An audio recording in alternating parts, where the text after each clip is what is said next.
来上这个课呢？你说双曲群啊，这个不是非洲难受吗？在这个叫什么？我今天是周三是吧？今天周四啊。哦，今天周四。哦，我看错课表。对，我打算听一点，然后我再上去听报告。它是11:30是吧？对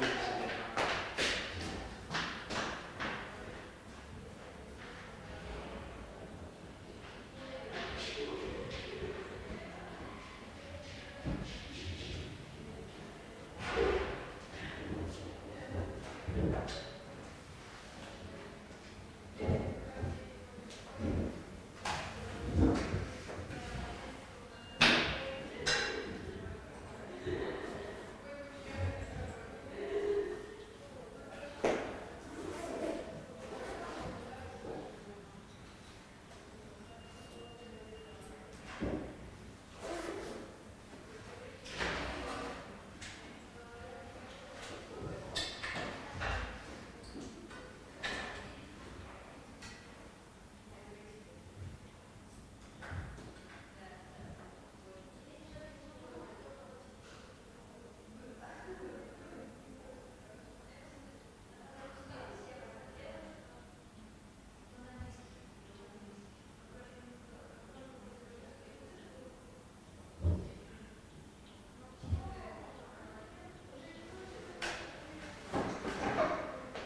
半是2.15。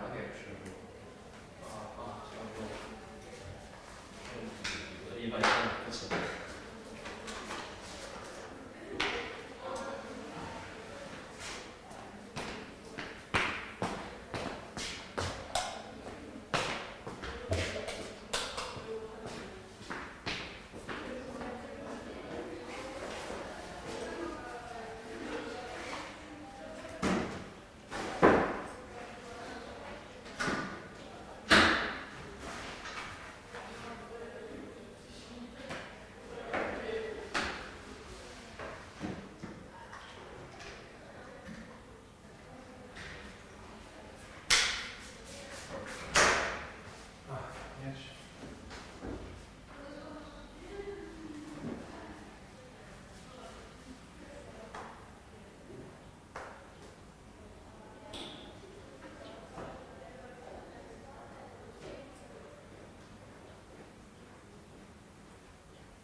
Контрольная по classical groups. Я туда шел. Мне показалось, может быть, я не прав, но мне показалось, что вы мне помахали рукой, а я это проигнорировал, потому что я не подумал. И мне теперь очень стыдно. Простите меня, пожалуйста. Я просто там бежал. Да. Такая вот. Я не знаю, правда это или нет, но как будто правда.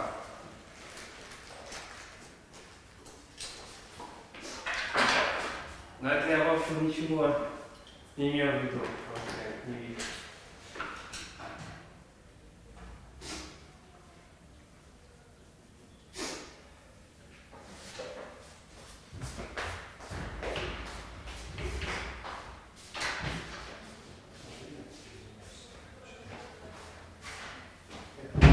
Просто вам дверь назад.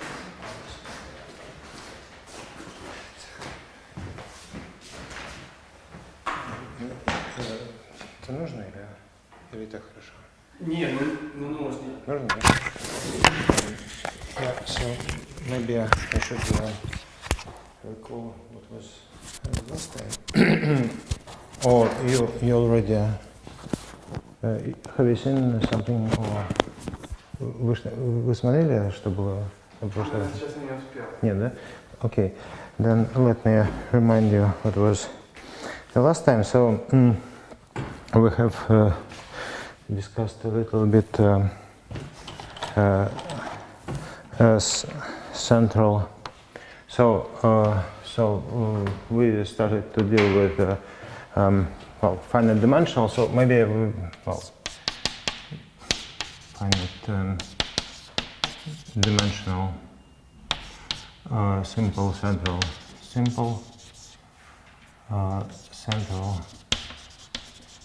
algebras. Well, algebras over field. Algebras over some field.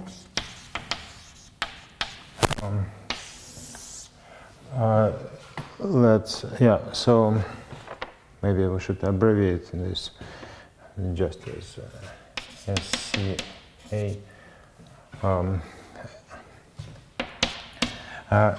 So what have we done so far? We have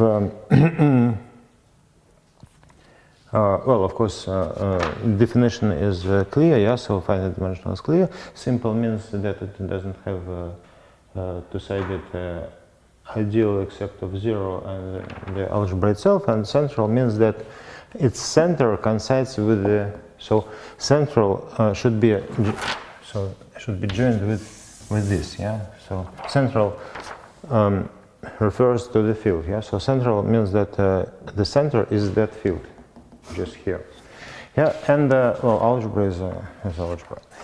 So the point is that so first of all, if K is a field extension, and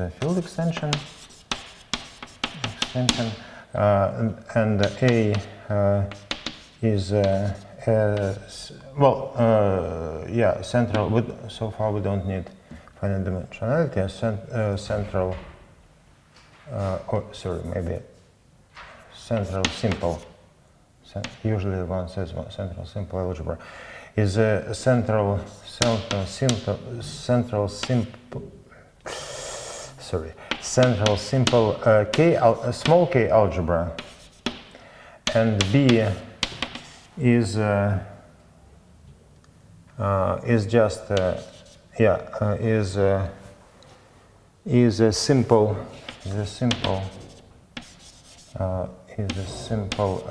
k algebra. Maybe let's assume that this central simple big K algebra.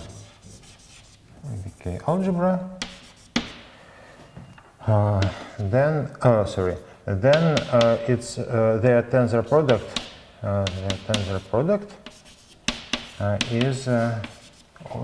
Is also a central simple big K algebra.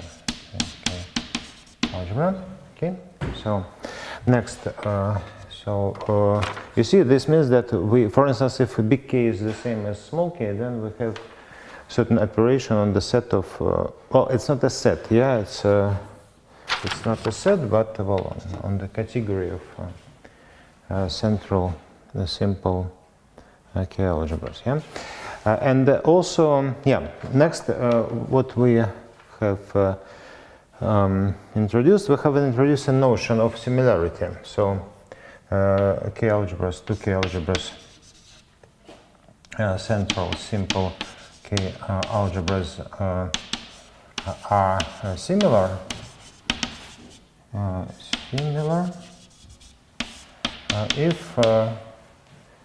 If they are a matrix algebra over the same central division K algebra, if they are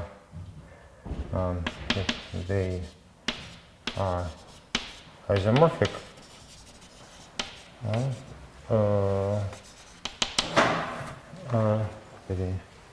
this is just the reminder.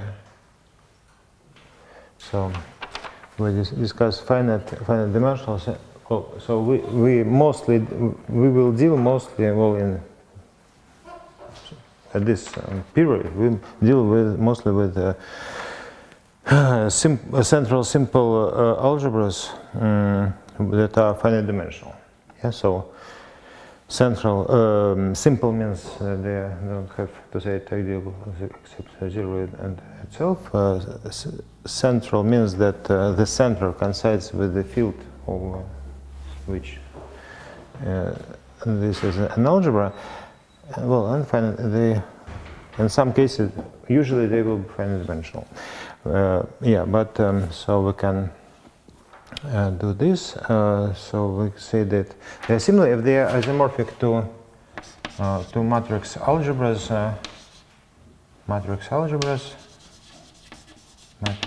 Of course, here we assume that they are finite dimensional.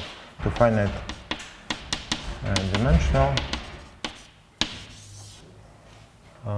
dimensional central simple K algebras are similar if they are isomorphic to matrix algebras over the same. I think it's okay. Yeah, just over the same K algebra. Yeah, but it's automatically will be. Yeah, it's okay. Yeah, I think it's okay. Over the same. Well, you can write central division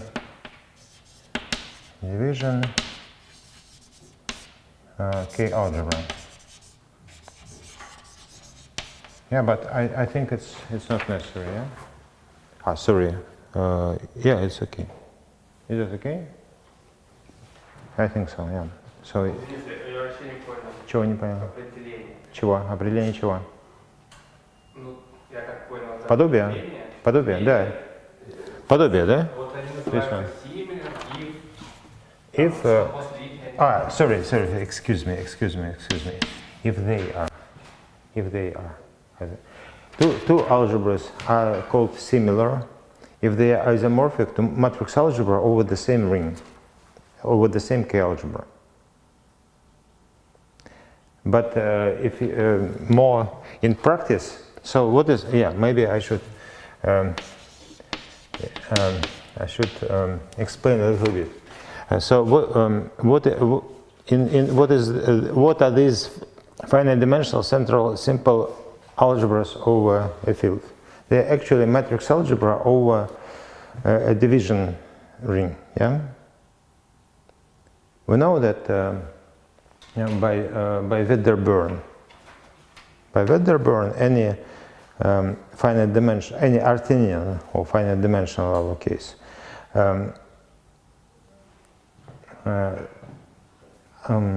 semi-simple algebra. Oh, sorry. Any. No, we don't need semi-simplicity because it's. We know that any Artinian.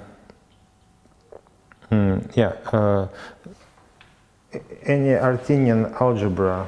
So let's. You see that we deal with something finite dimensional. Yeah. So finite dimensional means Artinian. Yeah. So we can look at the Jacobson radical. So, but we assume that it is simple. Yeah, so the Jacobson radical is 0. Yeah, but the quotient of any Artinian algebra by its Jacobson radical is semi-simple.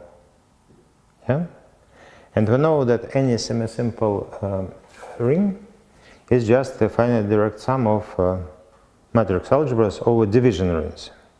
Yeah. But they are simple, so it is simple, so it doesn't have any, so there should be only one summand. There cannot be two it cannot be sum of several matrix algebra. Yeah, so it is just, so actually here we deal with matrix algebras over certain division ring. Yeah.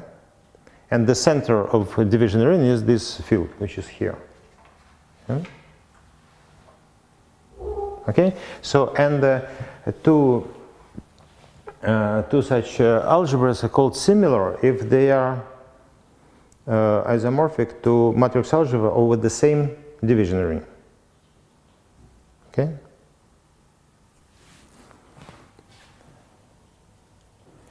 So over the same central division K-algebra, yeah, so that's over the same ring. Yeah?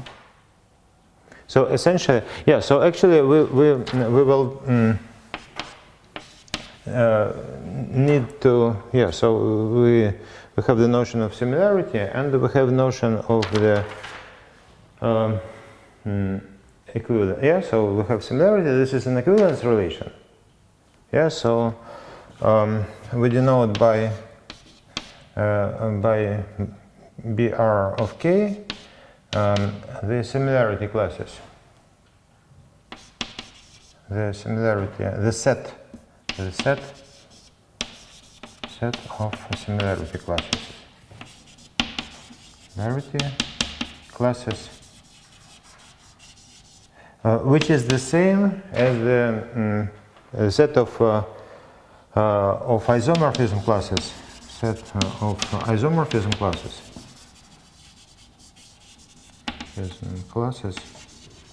Classes of central division K-algebras. Central division K-algebras. Oh, let me write this. Central division, and of course, yeah, similarity classes of finite, of course, of finite dimensional central simple K-algebras. And here also central division, finite dimensional K-algebras. Yeah. Okay, so that's the definition. This is just, so far this is a set, yeah? But we know that we have an operation here. Yeah, we can You see, when we tensor to central simple K algebra solve field K, then we again get a central simple K algebra. Yeah, and this means that so of course this is this operation is commutative and associative. So this means that this is a group, and so this group is called the Brouwer group. Brouwer group of this field K. By the way, what is the neutral element of this group? What is what? Neutral, zero. K. Hmm? K. That's right, yeah, because it doesn't change anything. Of course, this is an abelian group, yeah, so it's, yeah. And another, sorry, excuse me, I forgot to ask you another question. So 0 class K, but what is the, you see that I said that it is a group, but so far we don't have the inverses. What is the inverse?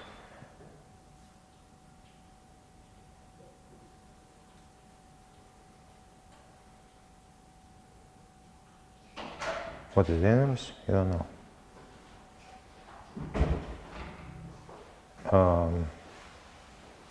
No idea? Ну, блин, на что тут нужно? Матрицы? На К, чтобы... No. Matrices over K are the same as K itself.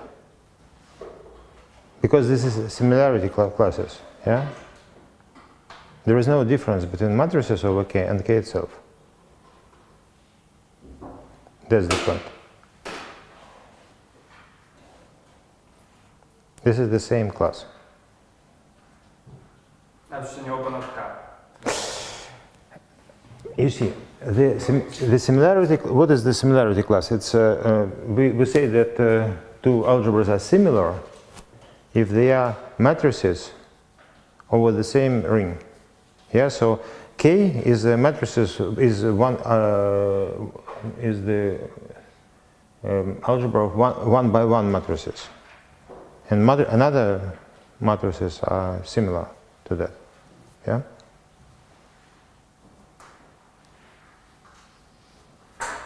So K is 0, and matrices over K are 0 as well.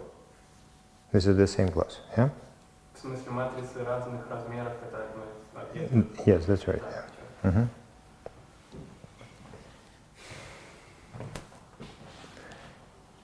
So no idea, yeah? You see, you have a ring. You have to construct another ring. Can you construct another ring? Opposite configuration. That's right, yeah. That's right. So, yeah. So we have to check that A tensor opposite, the opposite, yeah? Do you know шутка противоположная, знаете? Yeah, that's right, yeah. So the question is why this is a matrix K algebra. So we have to construct some, well, I don't know in which direction, maybe, well, in some direction we have to construct an isomorphism between matrices, yeah? What does it mean, matrices? Matrices means endomorphisms of certain K vector space, yeah? Can you see here some K vector space? A, yeah? Yeah, that's right. There is no other vector spaces. Yeah, so we have to construct some algebra, K algebra isomorphism. Yeah, how could we do that?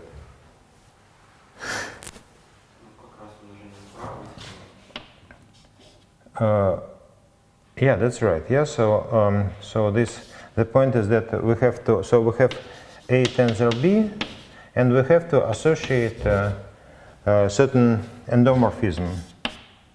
Yeah, and we can just multiply this just like this, yes, A, C, B, like this, or in opposite order. Yeah, maybe like this, yeah? More or less. Yeah, so that's the point. So this is, and this is the trivial class. Yeah, so that's so the opposite. Что? Как мы на c справа умножаем на b, если a это у нас просто... A это алгебра. А, это алгебра. Yeah. Okay, so this is the inverse. The inverse.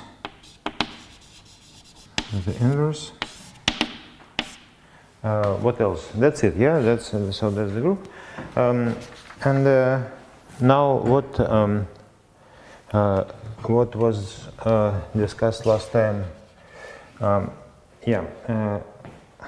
As well. Yeah. So this group actually has certain cohomological description. But but actually, maybe I should remind you certain. Well, it's a bit painful, but let's try to.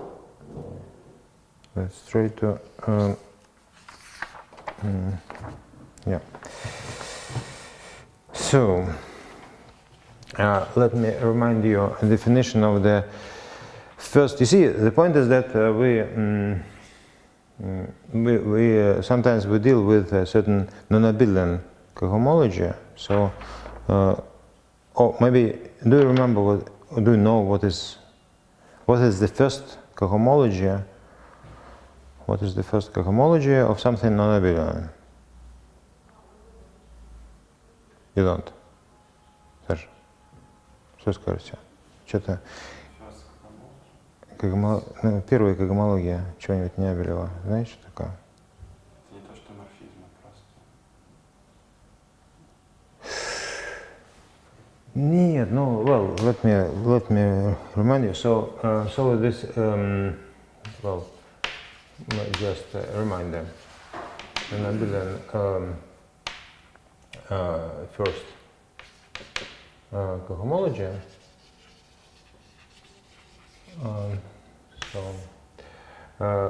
Non-abelian. Of course, it works also in the abelian case.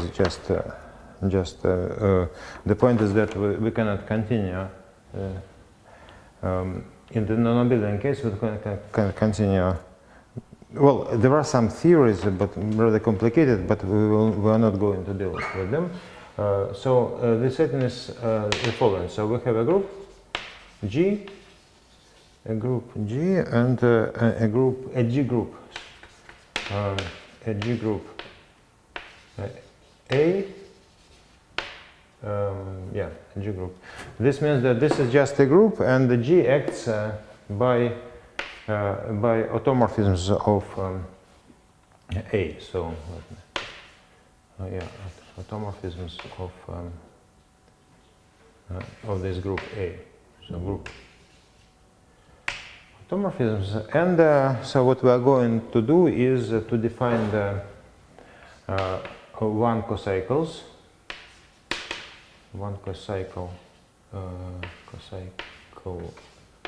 on G with values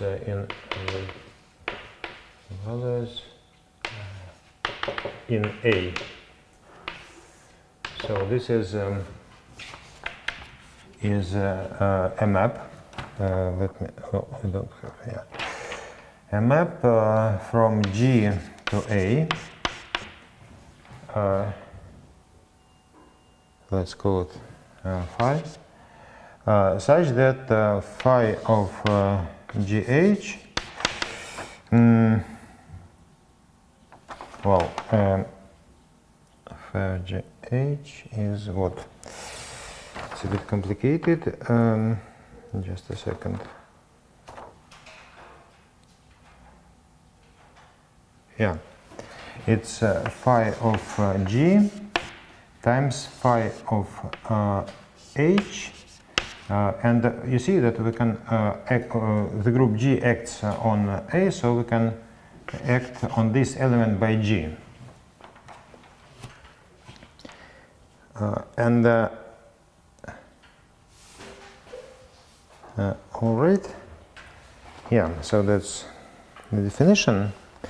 And also we need certain equivalence on these cocycles. Yeah, so we say that phi, so the two cocycles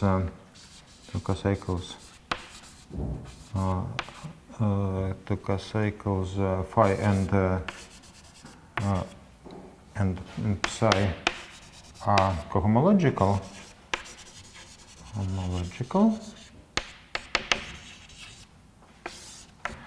If there exists certain element, let's call it A, small a, in A, such that psi of G is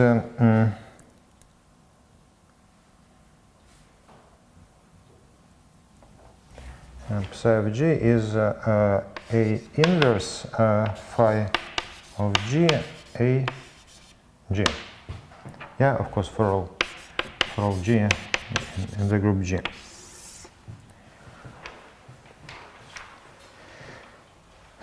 Yeah. So so if you assume that A is yeah, and of course we define the first cohomology. This is just a set. So this is a so G A is the cohomology classes. This is yeah, and maybe we should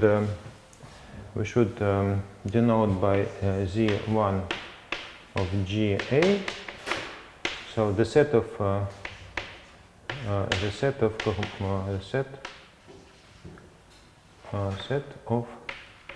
one cocycles.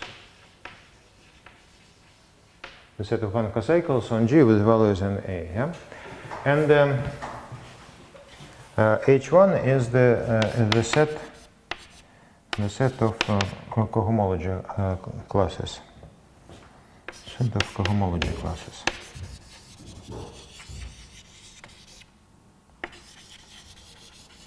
Yes, so this is just the one cocycles modular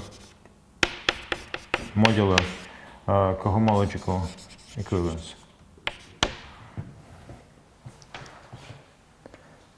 Okay. Yeah. So, and in the case when A is abelian, this is just usual definition of the first cohomology and first cocycle. So it's completely coincident with in the abelian case. Yeah. So, but the point is that we need this. So yeah, I'm sorry. So I said that this is the set, but it's not completely. You see that it's not. Actually, it's not just a set, it is a pointed set. Pointed set. Pointed means that there is a marked point inside of this, yeah? And this point is, you can imagine that there is some distinguished element, namely, which sends each element of G to the neutral element of A, yeah? So this is the class of the map that maps everything to the neutral element of A.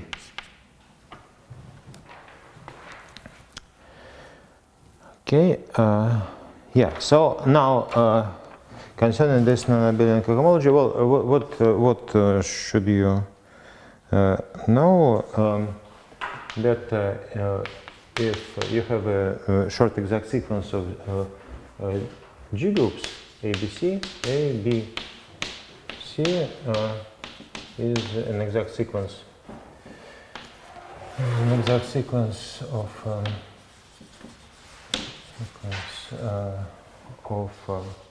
G groups.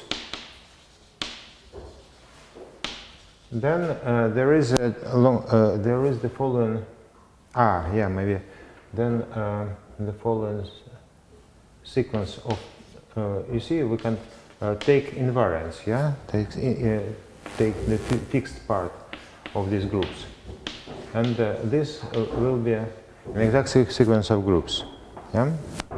But then the point is that we can continue H1 of GA, H1 GB, H1 of GC. So is exact is an exact. So you see that here we know what does it mean that this part is exact, but namely is an exact sequence of pointed sets.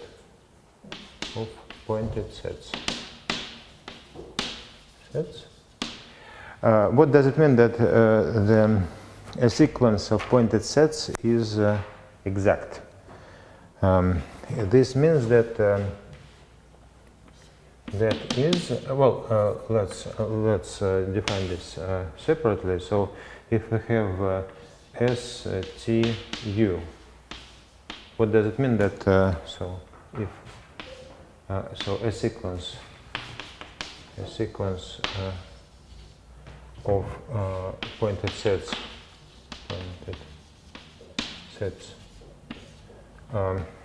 is exact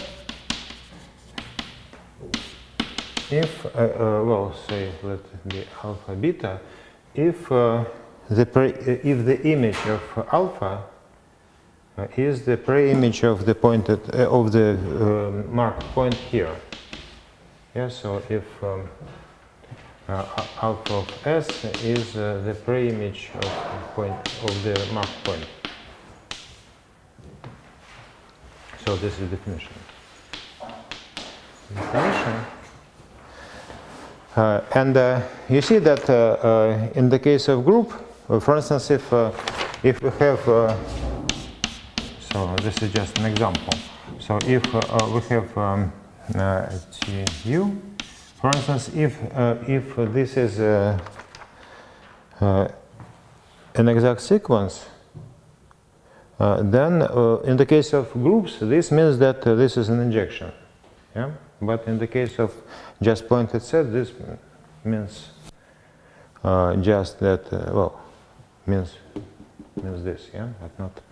It's not necessarily injective, so it's much weaker in general. But okay, now so this is the meaning of exactness here, but there is a complement to this. So this is explanation of this term. But there is a complement, so if we assume also that A is abelian, then we have the notion of the second cohomology. Yeah, so for abelian groups, for abelian G groups, we have the notion of all cohomology. Yeah, so just then. So we can continue this sequence here. So then H1 of G. Well, of course, you may ask, what is this? What is this? What are these maps? Yeah. So we will discuss this in a second. And then there is the following. Well, maybe I should write this 0. This is 1. Yeah, H2 of GA. Sorry, it's not okay because we need an extra term. H1 of GB. And the claim is that in the case of abelian A, this sequence is exact also in this term. Yeah, is exact as well.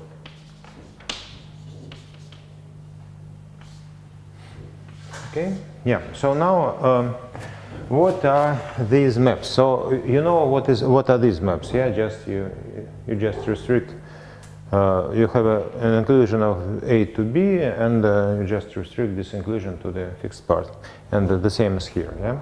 Yeah. So we need to construct this first of all. So what is the delta naught? This is, so we have to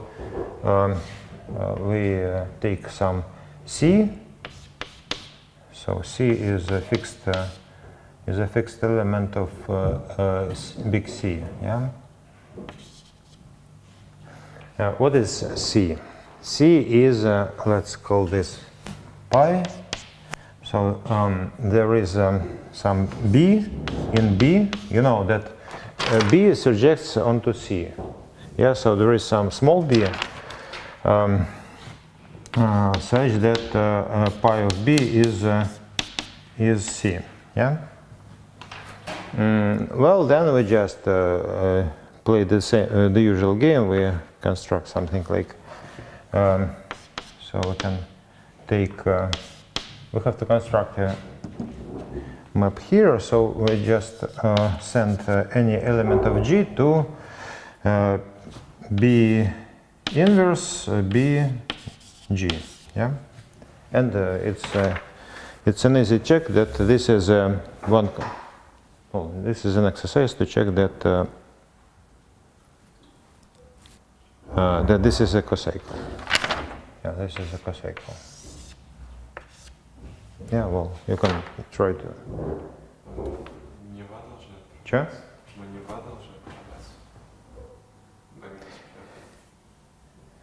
Yes, you're right. Yes, that's right. We have to. Yeah, that's the point. The point is that pi of B inverse. What is pi of B inverse BG? This is pi of B inverse pi of B G. Yeah. What is pi of B? It is C. Yeah. So this is C inverse, and so C inverse, but C is fixed by G. So this is 1. Yeah. And therefore, it is in A. Yeah?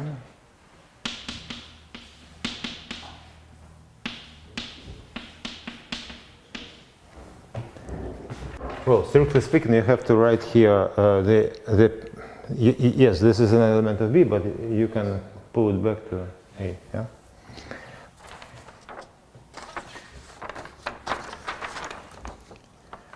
All right. So now, to construct these maps, well, it's straightforward. So you just have, you see that you have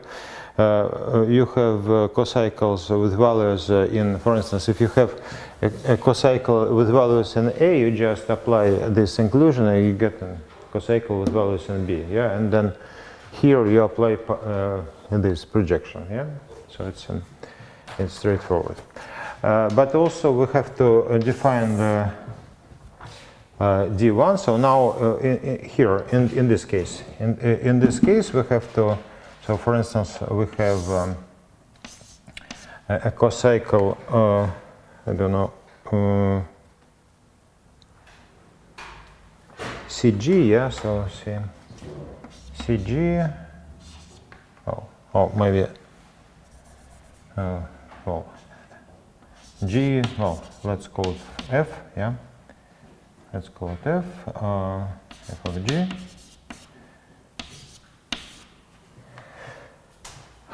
And we have to, essentially we play the same game, yeah. So we just lift it.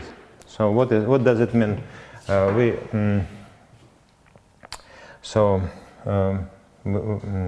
have to define D1 of F, yeah. On some pair, G and H. Yeah. So what could we do? We can lift it. We have a map F. We can lift it to some element, say, to some map phi, say. So phi. So let phi be a map to B. such that just any map such that its composition of projection is just our f. Yeah. Such that. Yeah. So yeah. So we lift it somehow, and then just define this as what? As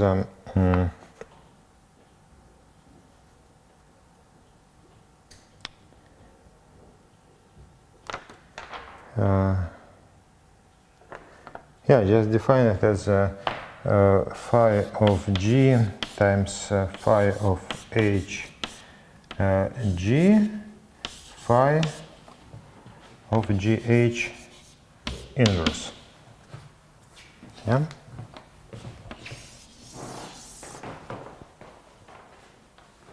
And then play the same game. Yeah. So you may ask, or Sasha may ask. What is this phi? All of these elements are in B. Yeah. But we can apply pi. Yeah. So phi of g, phi of h, g, phi of gh inverse. When we apply pi, and then all this phi becomes f. And as f is one cocycle, this is just 1. And therefore, this is an element of A. Yeah, so that's exactly what we wanted.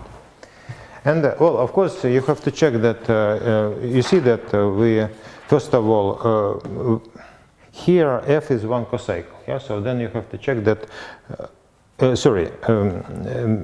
it is just one cocycle. We have lifted it to some phi. So we have to check that this does not, that the result does not change if we choose another phi. Yeah. And that's the first point. And the second is that we can also change f, because it is just one cocycle present in some one cohomology class. Yeah, so we have to also check that this is independent of the choice of representative. But it's, I mean, it's very straightforward. Next, so this is an exact sequence of cohomological exact sequence. Next, what we should, yeah. So also we have. So what did we do? We constructed. Yeah. First of all, we have. You see that. So far, we only have this notation, the Brouwer group, but this is the Brouwer group. But we also need certain subsets and subgroups. Yeah. So first of all, yeah. So what we should know from this point? So this is a functor from the category of fields to the category of abelian groups. Well, we will see that actually it is not. Well, we will see later that actually this is a functor to abelian torsion groups. Namely, so you see that the point is that what happens if we have a field morphism? Yeah, field morphism is always an inclusion. Yeah, so it's an embedding. So what is the functor? So we have to construct certain map from the Brouwer group of K to Brouwer group of L. Do you know how to construct this?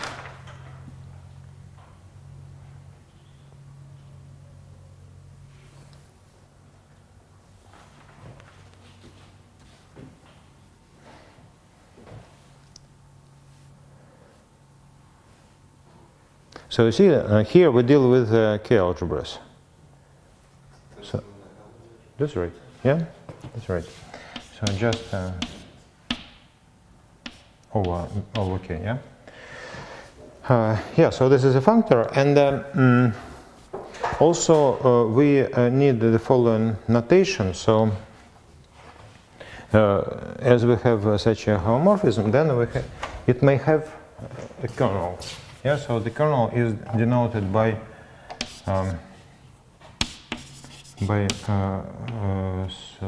so L over K, yeah.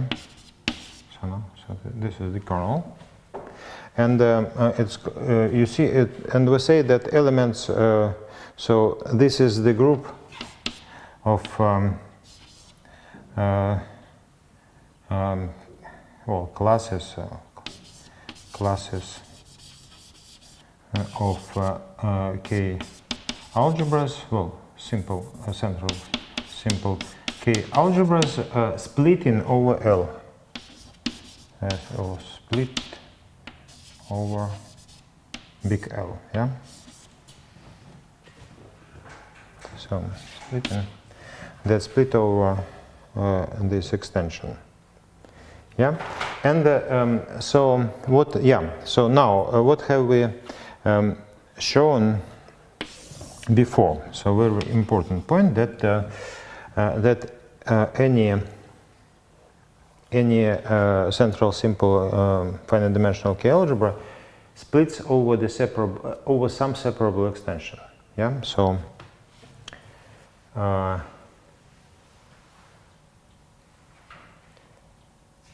yeah, maybe we should. Yeah. So any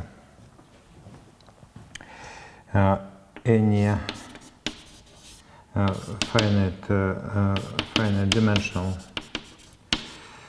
central simple K algebra splits over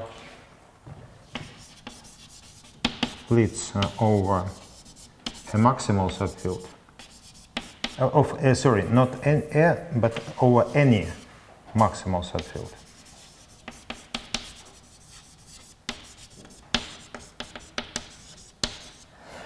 And any maximal separable subfield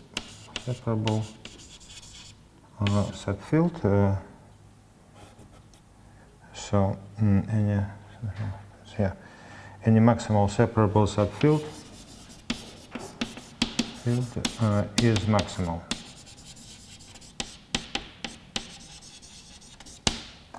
Separable, of course, over this K. Yeah. Okay. So the point is that we can deal exclusively with separable extensions. Okay.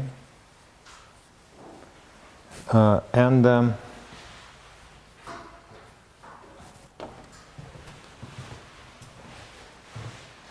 it's well, it's called. This is Noether, essentially Noether Jacobson.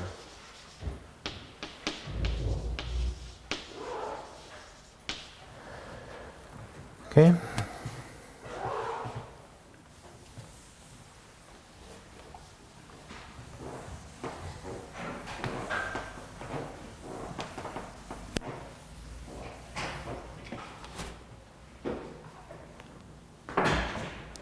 All right. Yeah. So now we are ready to state. Yeah. So now, what is the relation with cohomology? Yeah. Sorry, I forgot to introduce one more notation, namely, let's call. Yeah. So let us denote by Brouwer K sub n. Well, just to make sure, there will be two sub n on the left and on the right, and they will be different. So this is just a subset, and another will be a subgroup. Yeah. So it's Yeah, I think, yeah, this way. So this is the set of isomorphism classes. Isomorphism classes. So this will be a subset of subset of Brouwer group. Isomorphism classes of central simple K algebras of dimension n square.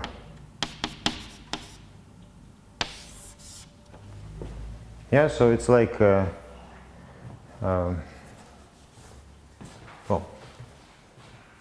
it is non-empty, but it may consist of just of one element in principle. Well, but the group itself may be trivial, so it's oh, sorry, it's something different. Yeah. Now, yeah. So now the claim is that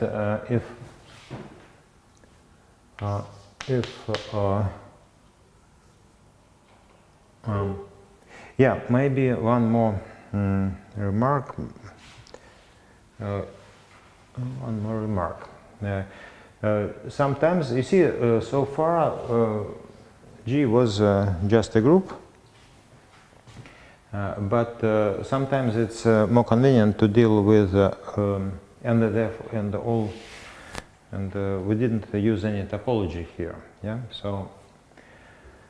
But sometimes it is convenient to deal with topological group. In our case, all topological group will be profinite. Yeah, so it's some kind of. So in principle, everything can be reduced to finite groups. But sometimes it is convenient to deal with topological groups. So, for instance, profinite. Profinite. And in that case, we consider not all one cocycles. So one cocycles are just functions. So we consider those that are locally constant, continuous. Continuous means you see that A is discrete. So all groups will be G groups will be discrete. The preimage, you see that preimage of any point should be open, and this means that phi is locally constant, and then so in the case of phi that will be is locally constant,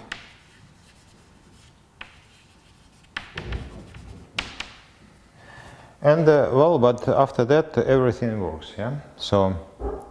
What does it mean that and of course when we say a G group, we mean that this action is continuous, and the action continuous means that stabilizers are open. Yeah, so with continuous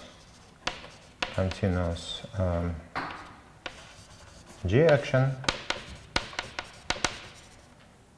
means that the stabilizers are open.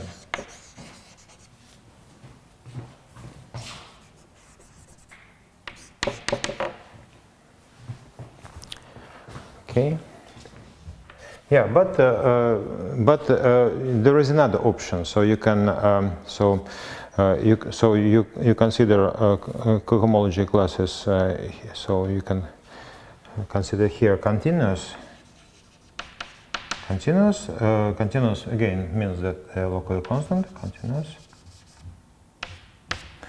and then everything works here. So you can put here continuous, or actually you can in the case where when we say that it is profinite, this means that what does it mean that it is profinite? It means that it has a base of open subgroups of finite index. Yeah. So if U alpha is a base of open subgroups, open subgroups of G, then actually this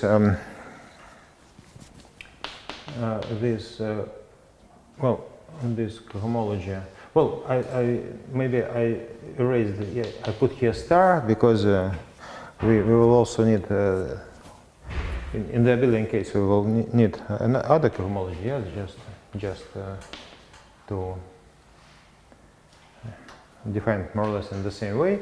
So GA is you can just reduce this group or set to certain cohomology of finite groups. Yeah, so this will be a direct limit of or union, if you wish, some kind of union of the cohomology. Yeah, maybe a base of open.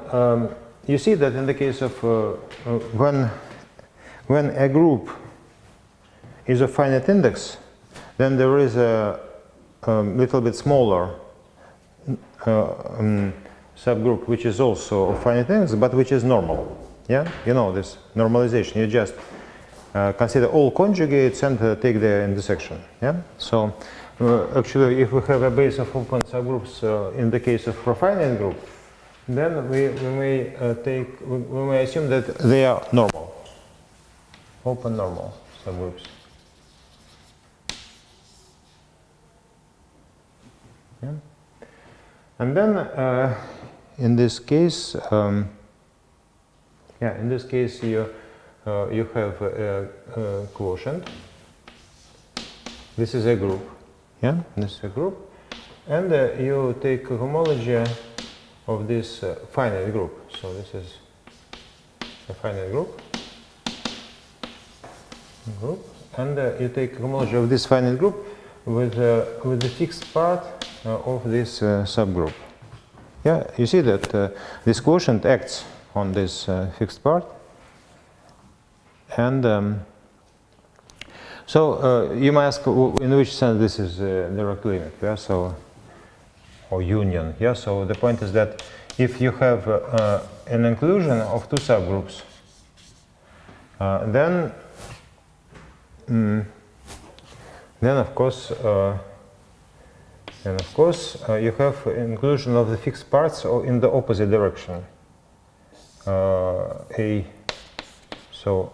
So this is smaller. Yeah, so this is smaller than the fixed part of the smaller subgroup. Yeah, and you see that any function. So any function on you have a projection from u beta to from the quotient by u beta to the quotient by u alpha. Yeah, so any function on the quotient by u alpha you can consider as a function on the quotient of by u beta. Yeah, and in this sense you have you can well, what are cocycles? Cocycles are just functions from maps from G, some Cartesian powers of G to something. Yeah. So they are, for instance, from here. Yeah, from u alpha. G here G u alpha to the n. And so we get a map from this quotient to quotient by u beta. Sorry. Yes, by composing of this projection with this projection. Yeah. Sorry. Beta u alpha, and then we just include. So this is an inclusion to maps from G. To the n. Maps from G by u beta, the n a u beta. Yeah. So that's how we construct this maps. So yeah, so these are kind of inclusion maps. Okay. Yeah, and of course, well, here this is surjection, and here, yeah. Okay, but actually, of course, on the level of maps, everything is injective. Yeah, so here is an injection, but it's not true that it will be injection in general. It's not an injection on the level of cohomology. Yeah, so though on the level of chains. Yeah, so these maps are called chains. So yes. On the level of chains, everything is injective, but not on the level of cohomology. Because you see, we factorize by something, so it's not. Yeah. So now we just discussed the cohomology in the case where the group is not just discrete but profinite, and now we can state the claim. The claim is that if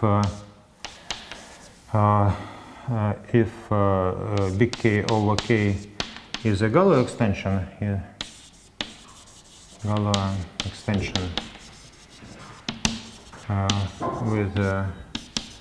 with the group G, then there is a natural isomorphism between, isomorphism, bijection, yeah, bijection of a pointed set. Brouwer, I'm sorry. We can also define here, you see, we have defined this one, this relative Brouwer group. And also we can define a relative Brouwer set. Yes, so Brouwer L over K sub n. So you can imagine what's that. It's again, this is the classes of the central simple algebra that split over big L and that are of dimension n square. Yeah, so this is a subset in the Brouwer group of L over K.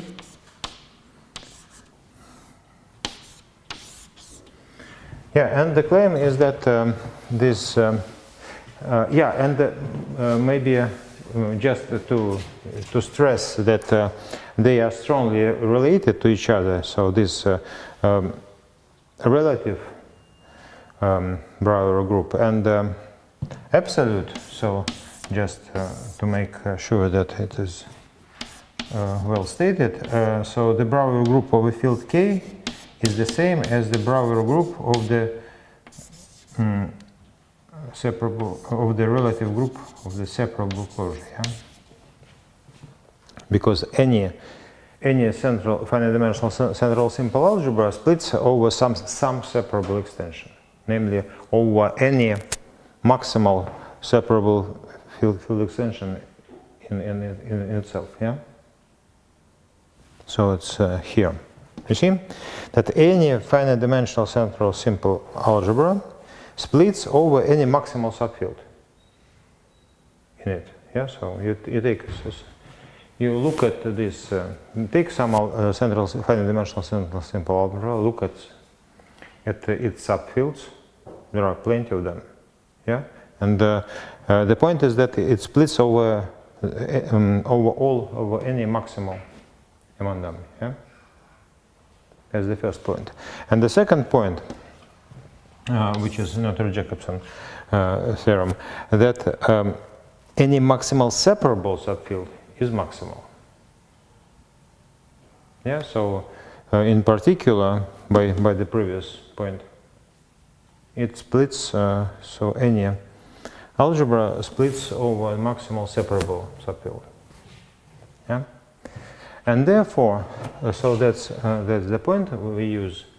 And then the claim is that the Brouwer group of relative Brouwer group of those classes that are n squared dimensional are the same as the first cohomology of the first Galois cohomology of the PGLN K, big K. So what is you see that PGL? What is PGLN K? This is just a group, and the Galois group acts naturally on it. Yeah. And also, well, some we also checked last time. We checked that. Just a second. There was some trick there, yeah, and maybe one. Let me say a little bit more. Wait.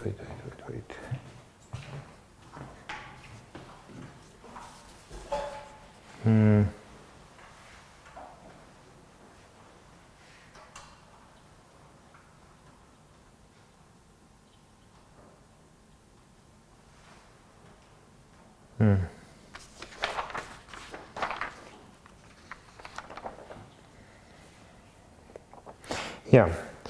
Now, what else? You see that we have. Oh, I'm sorry. I have erased a long exact sequence of. Well, but maybe I write it now.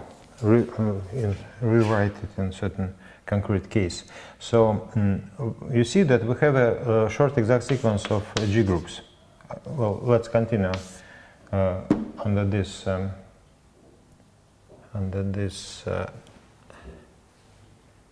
Yeah. So maybe we should put here.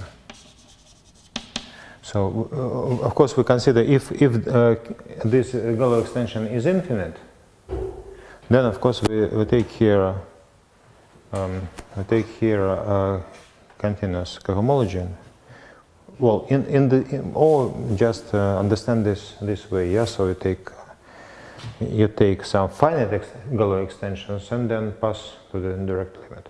Yeah, because maybe it was not said explicitly, but of course.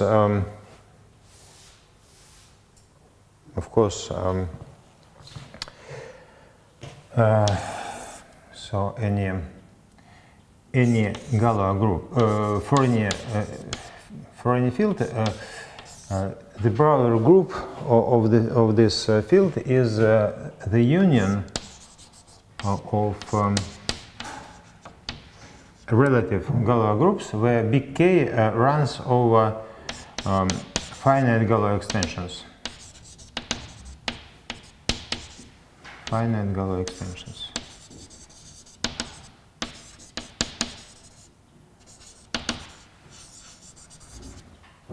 Yeah, because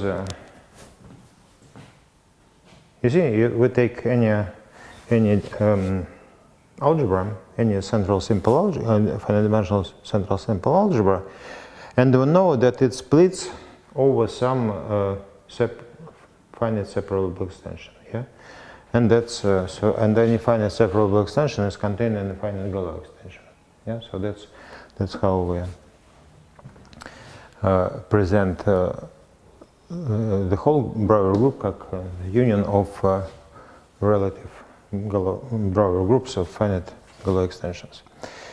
Okay, now let us write one short exact sequence, namely K star, which is the center of GLN big K, yeah, and PGLN K. So there's is an exact sequence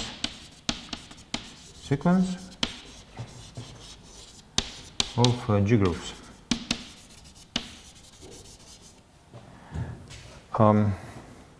Well, and we know that there is a long exact sequence of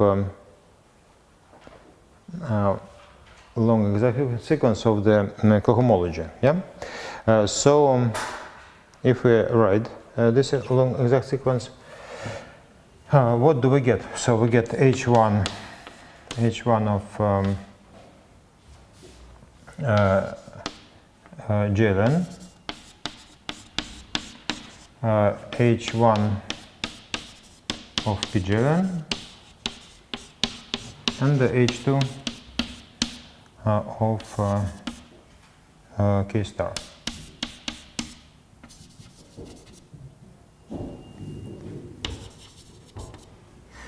Yeah, and so now what is this?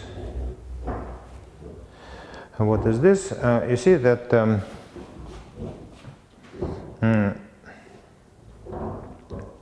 actually this is the set of isomorphism classes. Is of smooth or continuous n square dimensional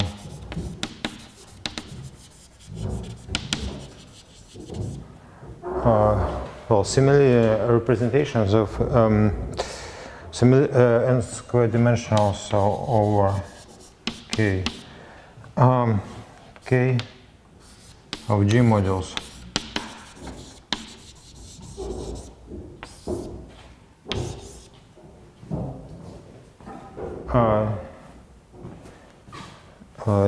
Do you know why?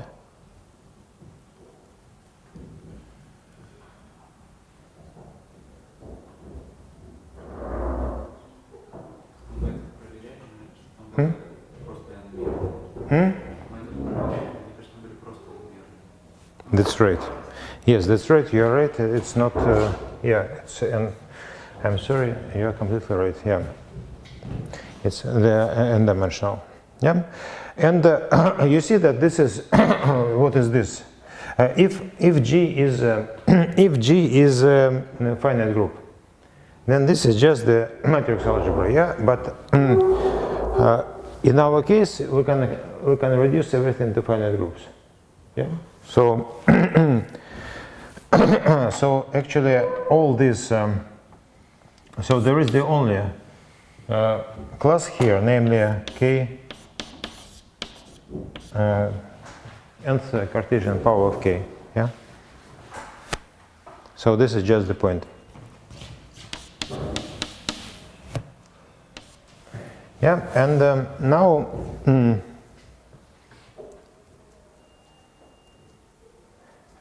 Okay, so actually, yeah. So now we have to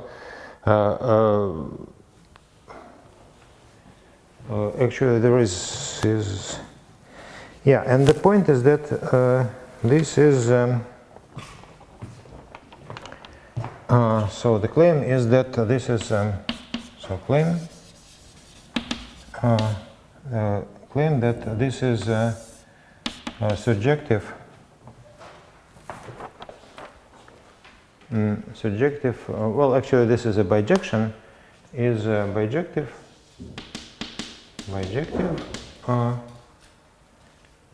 For.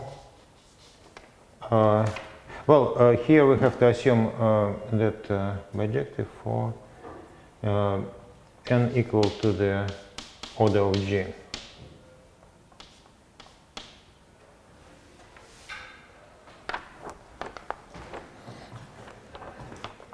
Yeah, and last time we didn't really, we proved it more or less under assumption that we have constructed a co-restriction. So maybe I should, this is a little, or maybe everyone knows what is, не знаете, что такое ограничение? Ограничение, co-ограничение? Нет, а? На когомологиях. Нет? Хорошо. Yeah, so, so, yeah, I'm sorry, maybe,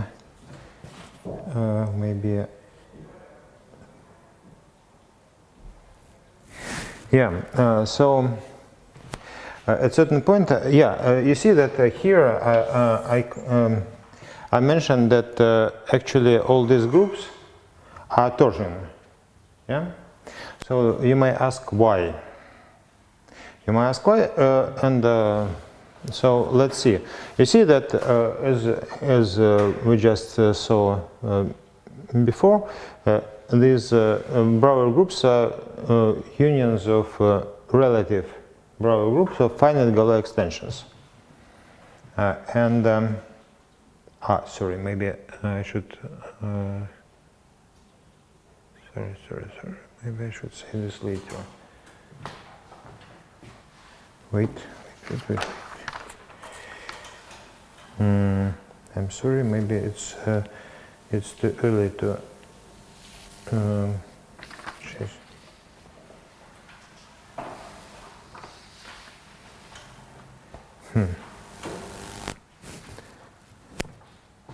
Yeah, maybe it's too early to claim that this is a torsion group. Let's see. So first of all, we have to. Maybe it's better to.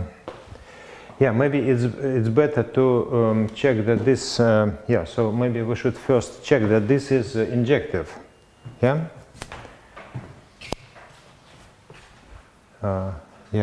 So what can we? Maybe I should erase this.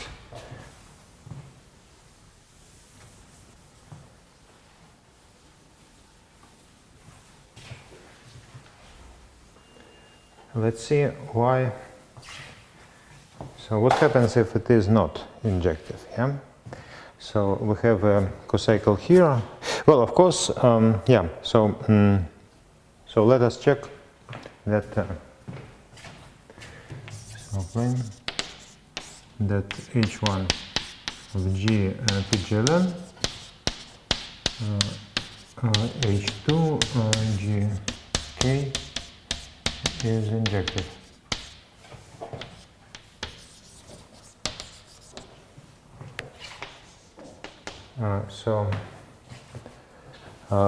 Well, just take some cocycle. What is a cocycle? Cocycle is here, yeah. Let's see what happens. What does it mean that it is? It goes to 0, yeah. We have So unfortunately, it is already erased. But well, we just as before. What does it mean that we have? So phi. What is phi? So we have G. We have this phi, which is mapped to PGLN K. We can lift it somehow, psi, and then we have to construct a certain function of G and H. Yeah. So it goes to what? Where does it go? It goes to psi of G times psi of H, G, psi of GH inverse. Yeah? Okay. Now, what does it mean that it is trivial? This means that, and of course, if we,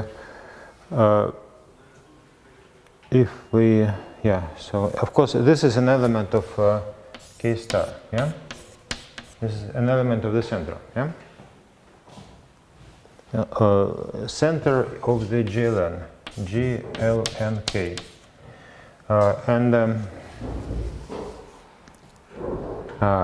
I mean, in general, but now we assume that it is trivial. Yeah, so it means that it lifts. Yeah, and this means if it is, we know that this set is trivial. Yeah, and therefore, if this is trivial, then this means that it is a one. So if if this is trivial, then it is the then what? Then psi is then psi is a one cocycle.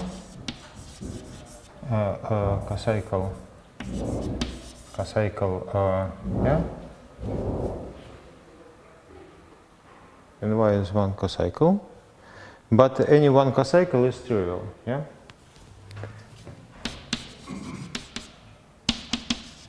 They are all trivial.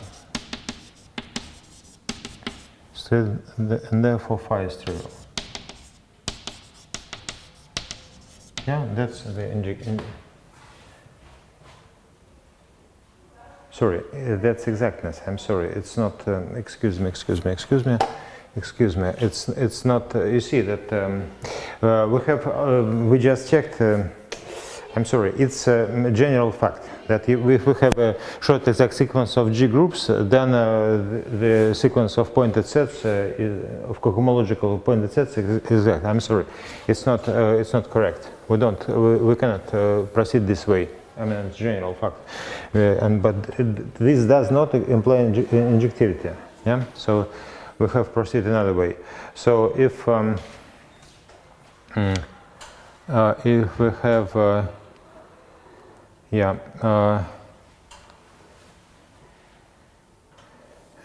so we so assume we have phi and so what do we want? We want phi and psi have the same images in the more or less, yeah, cohomologically the same images, and then so we have psi prime G, psi prime H, psi prime GH inverse. Okay, and then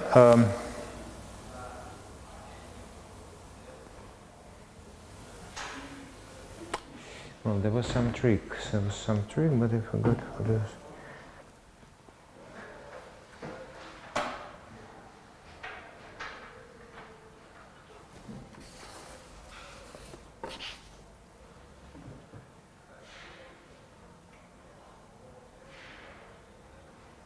Yeah, the trick is, I'm sorry. I just, excuse me, I forgot some trick. The trick is the following, that the trick is that we consider not a single map, but all of them, so for all n. Or at least, that's the trick. So you see that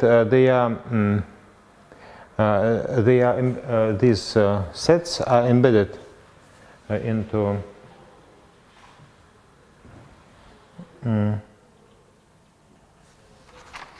so let's denote this by say dn.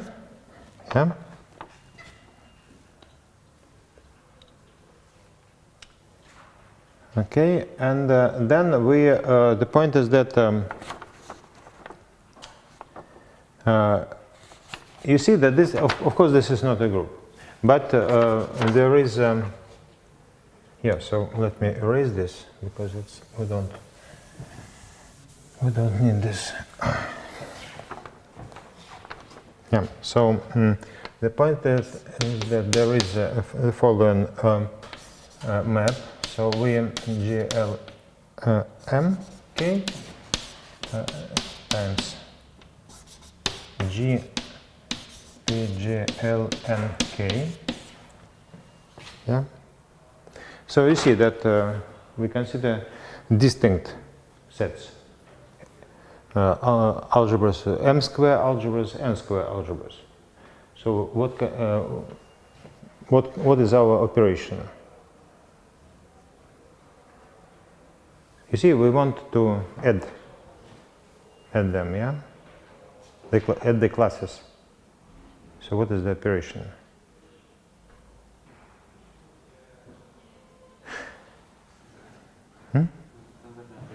That's right. So what is the? So what would be the target that's right. Yeah. So we just consider this.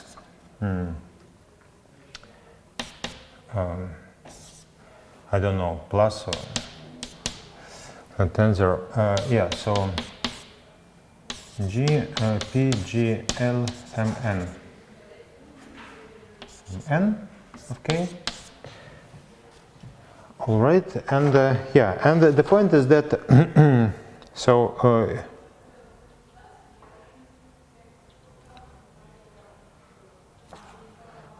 We can, you see that, for instance, if we, here we have a marked point, yeah, so in particular we get embeddings of all these, so you see that this means that we have an embedding of such a set, PGLMK, so this is an embedding, yeah? And also for n, yeah. Okay, so so what is the point? The point is that all these maps are compatible in the following sense. So if we take D, you see that we have here we have map D mn to H2 G K star, and here we have also a map for D n times dm to H2 G K star times H2 G K star. And this is, well, addition, I don't know. Well, you see, it's not a homomorphism, it's just an operation. Yeah, and the point is that that this is a commutative diagram, and therefore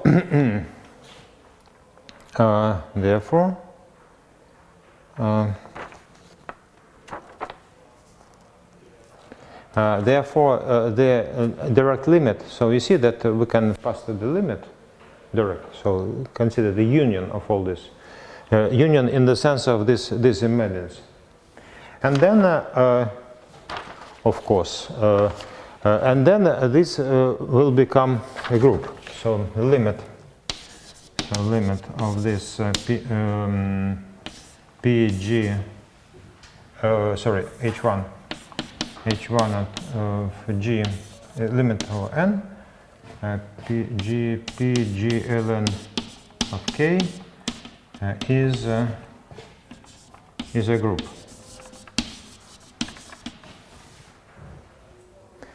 Well, and therefore we have a short exact sequence of groups. So therefore this limit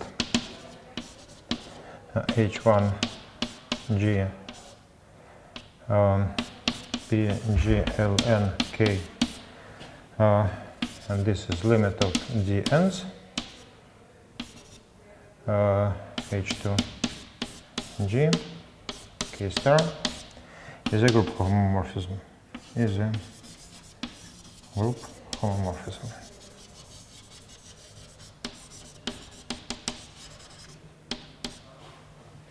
And therefore it is injective. Yeah, because we know that it is that the preimage of the neutral element of 0 here is 0. Yeah, and therefore it is injective. Injective. Well, and in particular, all these dn's are injective. Yeah? Что? Нужно было доказать, что это равно будет, или все вместе. Да. Да. Да, потому что с одним было бы гораздо сложнее. То есть, ну да. Yeah, and well, and now to check, last time, we module, of course, this, what was said just before. We have checked that this is actually what we did, we checked that this is surjective. This is surjective, and for when n is the order of this finite Galois group. And the trick there was the so-called co-restriction. So we need to say some. We need to discuss some general facts. So the setting is the following. So let G be a group, H a subgroup of finite index, subgroup of finite index, H G, subgroup of finite index.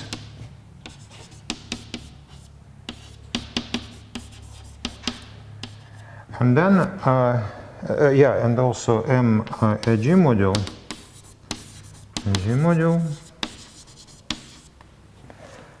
Then we want to define a map from the cohomology of H with coefficients in M. You see that if M is a G module, we can consider it as an H module. Just by restriction.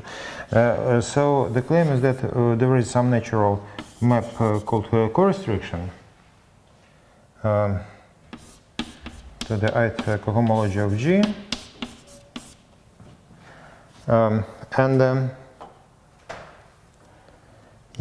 So we have to define this, and the claim is that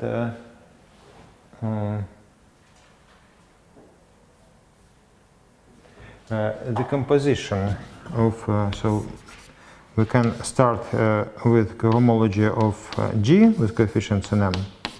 Then we can, you see that what is a cocycle on G with coefficients in M? This is just a function, a map from some Cartesian of ith or I plus first maybe.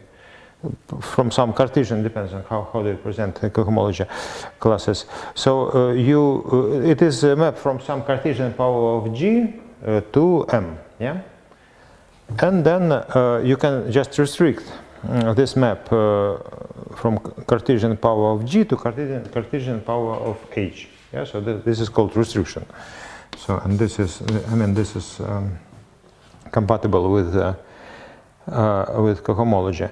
And the idea, so to define this map in the opposite direction, so that the composition is just multiplication by the index of G in H, of H in G.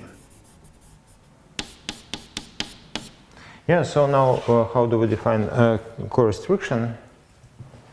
Well, essentially, so what is the idea is just to, this is kind of, do you know what is norm, trace, and so on, that's it. So it's, in the case when, for instance, if G is a Galois group, and for instance, if M is the multiplicative group, then the co-restriction is called norm, on the zeroth cohomology. So I is 0, G is Galois, well, some finite, some is finite, M finite automorphism group of a field M,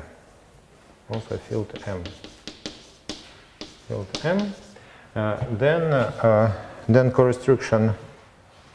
Sorry, of a field K, big K, and M, so M is just K. Then co-restriction is called trace, and if M is the multiplicative group, the co-restriction is called norm.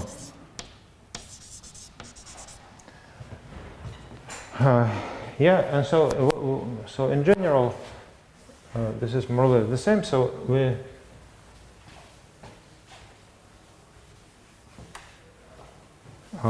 just have to be a little bit careful.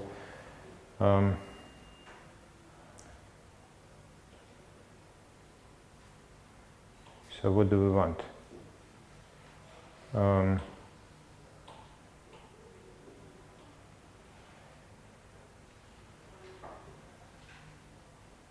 Wait. So so for instance, when I is 0, yeah, so we have to construct a map from M from the fixed part. Well, this is just an inclusion, yeah, because this is just a bigger subgroup in the smaller, yeah, and then what do we do in general? In general, we just take. So if we have an M, we send it where? We send it to the sum over all it's, how it's called, left to right, left to right. Do you know the difference between left and right? There's classes, yeah. Of you take M, you lift somehow this G, lift this class to G, and of course the result it doesn't depend on the lifting because our M is fixed by H. Yeah, so it's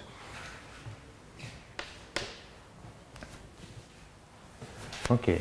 Yeah, and you continue for arbitrary. So you see that you what do? You so the cocycles are again they are functions to wait. Cocycles are functions.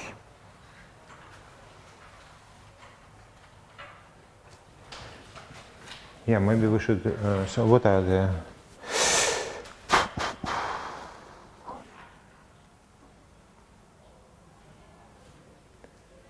What are the cocycles? Cocycles are functions from G maps to G in some Cartesian power of G to M. Yeah. Then we. Well, actually, you see that they are G equivalent. Yeah. So if we use the standard or bar resolution, so you see that we can consider cohomology as derived functors of hom. Yeah. Hom from Z to something. Yeah. But then we can choose a projective resolution of Z, and then we get which projective resolution? Actually, this will be a free resolution. Yeah, it will be the free module generated by the Cartesian powers of G. Yeah. So we start with 1. So in degree 0, it will be the group ring of G. So the complex. So what can we do? Well, should I recall you? Or не помните, как это резолвенту Z написать свободно?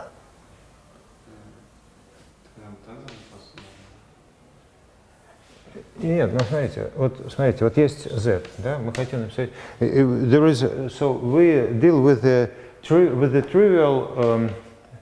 trivial G module Z, yeah. So, but we want a free resolution, so we just start with the group ring itself, yeah. And this is, well, each element of the group is sent into 1. Yeah? Then we write something like z of g square. Yeah, and the map sends gh to g minus h. G minus h. Yeah, and so on. Yeah, so we just the maps here are just alternating sums of we omit one of the coordinates and change here and consider like this. So this is the usual browser. Yes, Sasha. Tensor representative. Yes, you're right. But I mean, in this concrete case, this tensor product gives us some Cartesian group range of Cartesian powers. Yeah.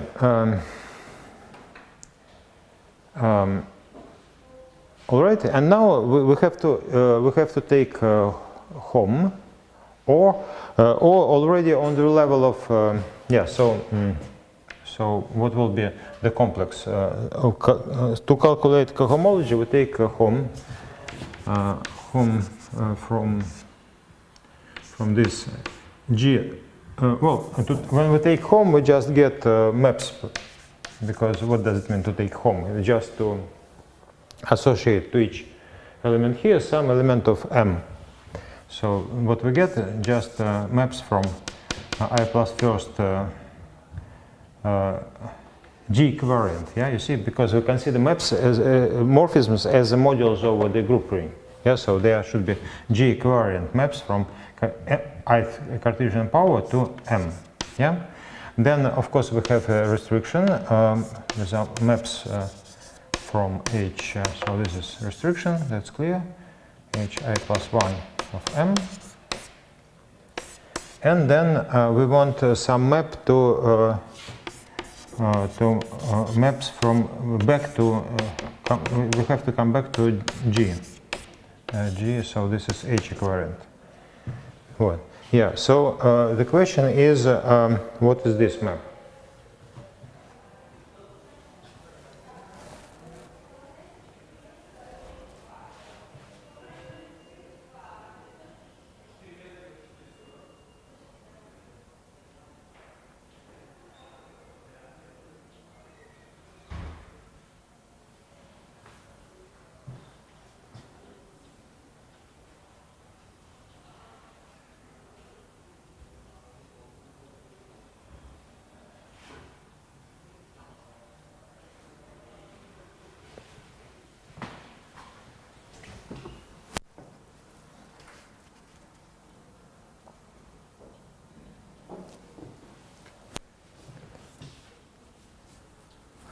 Well, of course you can, well, in principle you can do some, well, there is a little trick to say that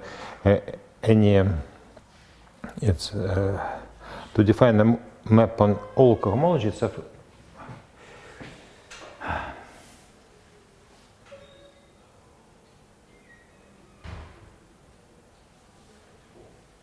you see that to define a morphism between derived functors, it's sufficient to define it on the 0th level, yeah, on the just as we already did. But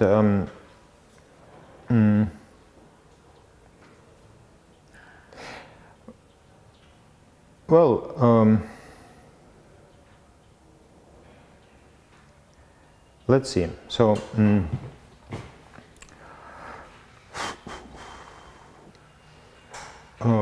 So what have we done there?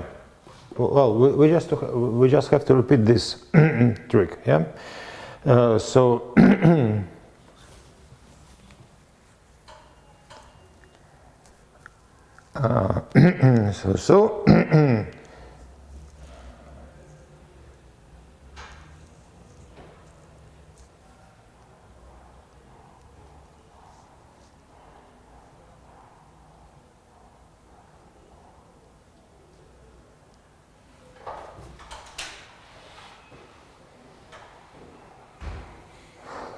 well, let's try to yeah. So this was good for for 0, yeah. So, well, we just can try to do more or less the same thing. Namely, so we have G naught. We have say phi here, yeah. We have G naught and so on Gi. We have to map it somewhere, yeah. What could we do?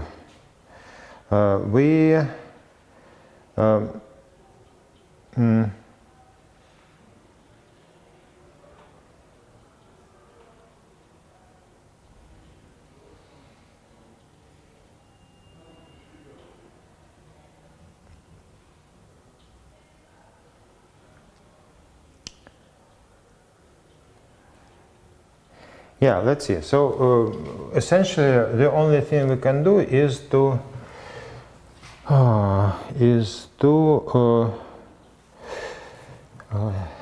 what's wrong here? G. Yeah, is that? Yeah, it's correct.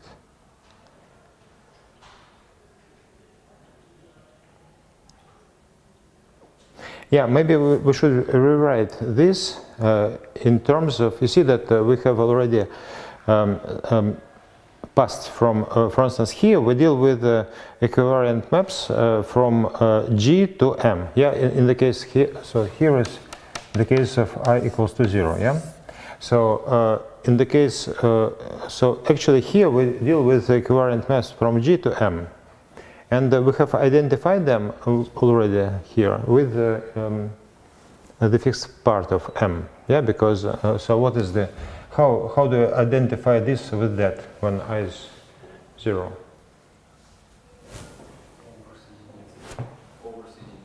Yeah, so this is the image of 1. Yeah, and okay. This is the image of 1, you say. Yeah, that's right. Yeah, that's right.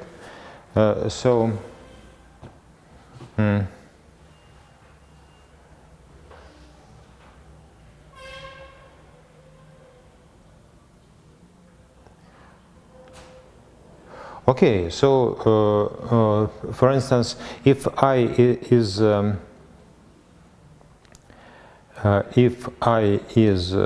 0, then it would be just G naught of I don't know what of what.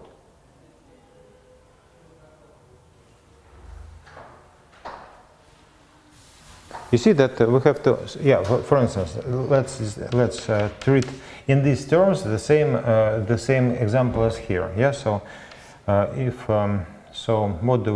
We have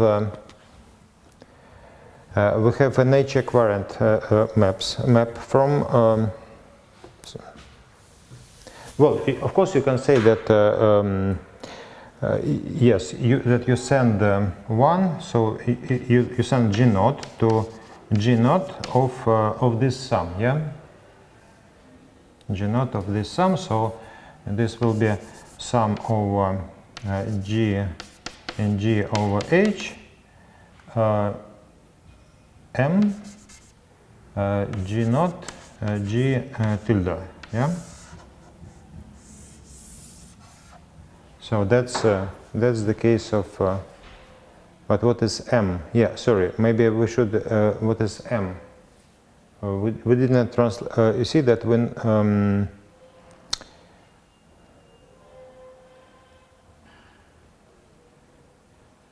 what is M? Of course you can say that this is phi of 1, yeah? Phi of 1.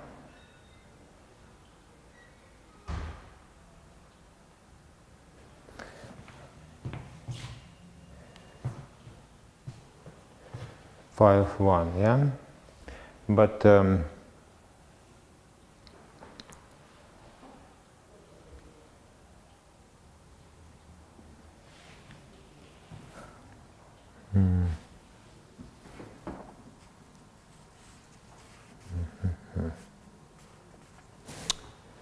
Construction.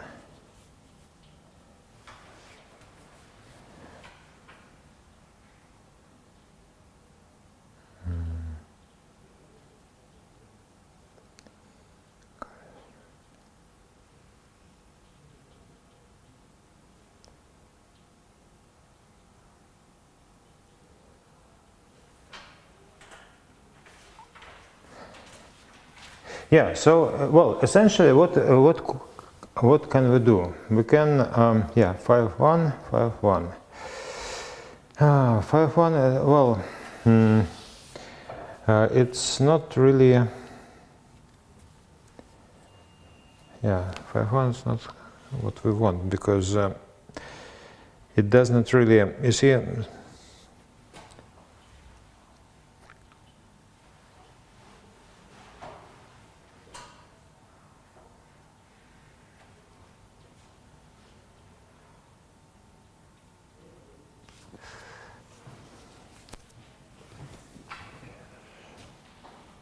Yeah, you see that in principle it's the functors. Yeah, so yeah, maybe we should. Yeah, maybe the better point is to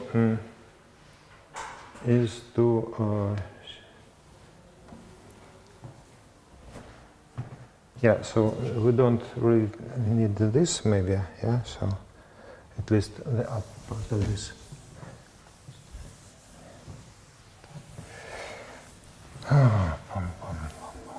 Yes, so let's try to.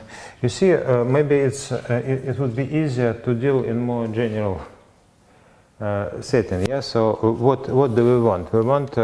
So essentially, we have.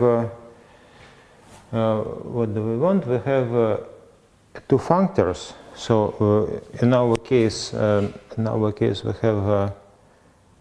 Functors, this one invariance, the function of invariance here. So f and g are functors from certain category to well, doesn't matter where to be. Yeah. So we want and we have a natural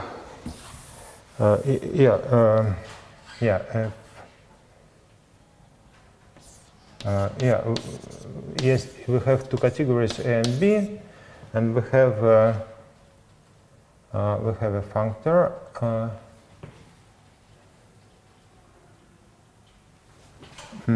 Yes, we have two functors. Yes, we have two functors, A and B.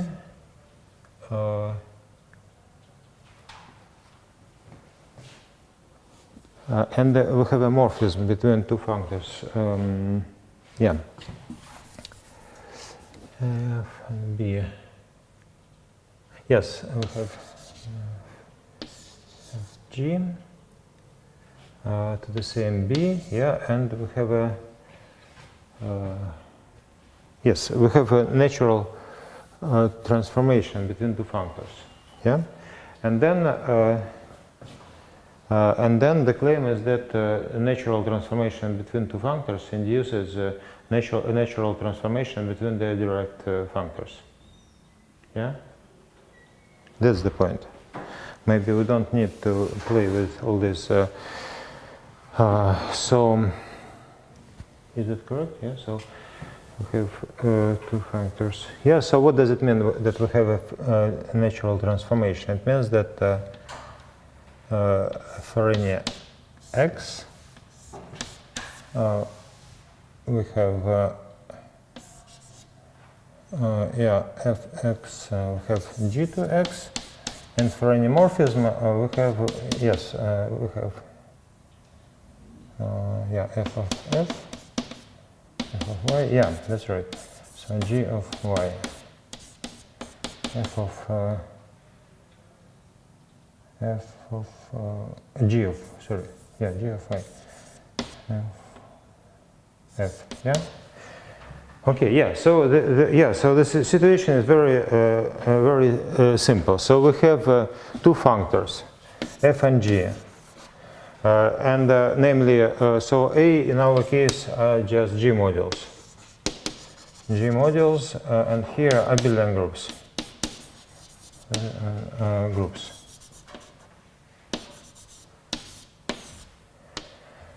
Okay, and we have a natural. Yeah. So what is F? F is F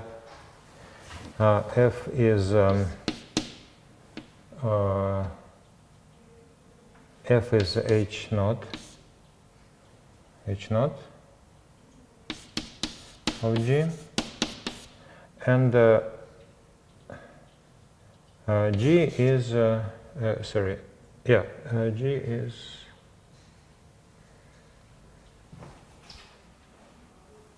yeah, maybe F is H naught of H, yeah, and G is H naught of G.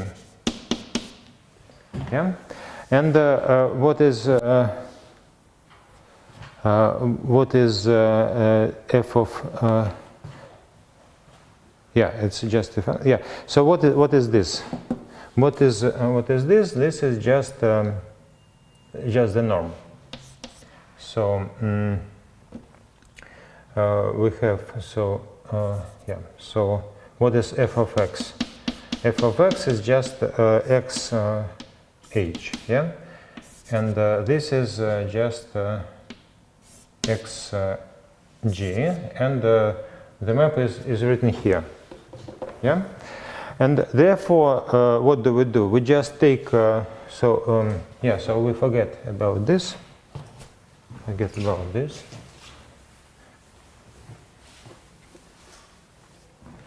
Now we take an injective resolution. So x, what is x? X is just can be replaced. Sorry, in the opposite direction. You see that we have changed notation. Yeah. So I1 and actually there is a canonical injective resolution if you wish. If you wish, you can choose a canonical one, but it's not very important. And so on. Maybe it is important. Yeah, it is. Let us choose a canonical. A canonical, you know how to write a canonical because do you know? That's right. Yeah, you take. Yeah, well, it's not very canonical, but because an injective hull is not unique. Yeah, but you can choose some. You don't need an injective hull, but something injective. And something injective, for instance, you can use home from X Q mod Z as Z module, and again. Well, of course, this is terrible, but we don't care. Yeah, we don't care. Just something canonical. Yeah, but doesn't matter. Of course, I mean any abelian group can be embedded into something injective, and in a canonical way. Like, for instance, like this.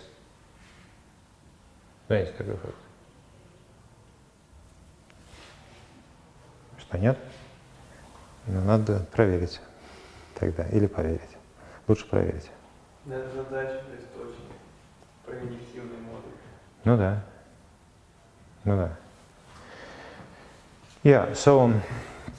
Yeah, so you see that this is yeah, for instance, a canonical. Maybe let me write here x to stress that it is canonical. Yeah, and then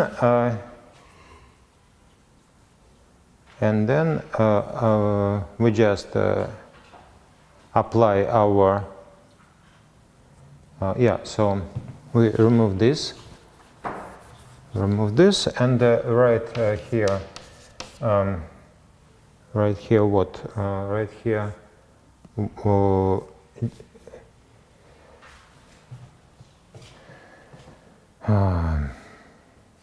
What do we want?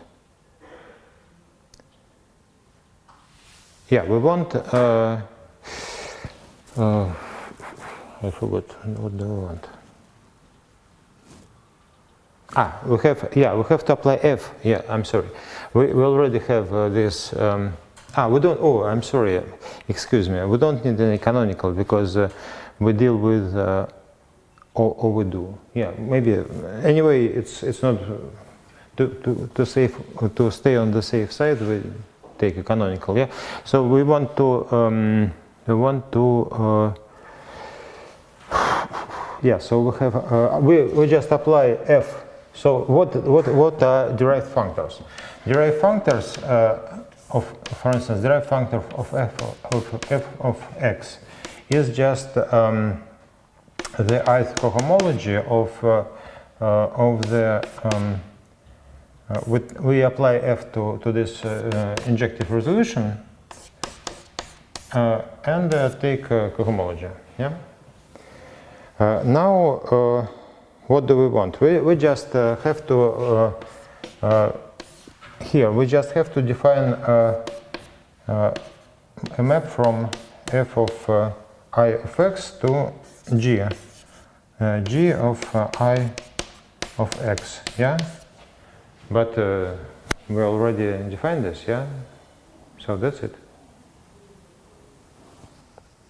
Yeah. Что, согласны?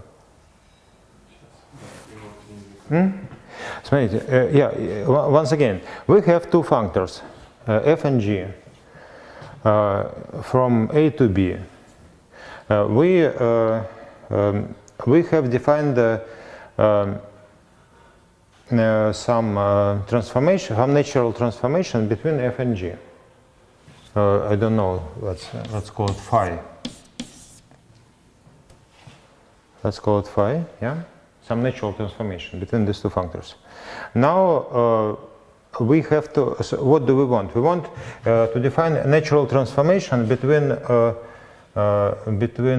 functors. So we want to define Ri phi between Ri of f and Ri of g. Yeah? How do we do that? This means that we have to define maps from this to this, to g, to derived functor of g. Yeah. How do we do that? We just take any injective resolution of x. Yeah. So this one. So we don't really need any special. Yeah, take any injective resolution. Then, what is this derived functor? Or derived functor of f? It is ith cohomology of the complex of the following complex. We apply. Well, maybe we don't really keep track of this x. Just write I. Yeah. I, so f of I1, and so on. And our ith derived functor is just ith cohomology of this complex. And our ith derived functor of g is just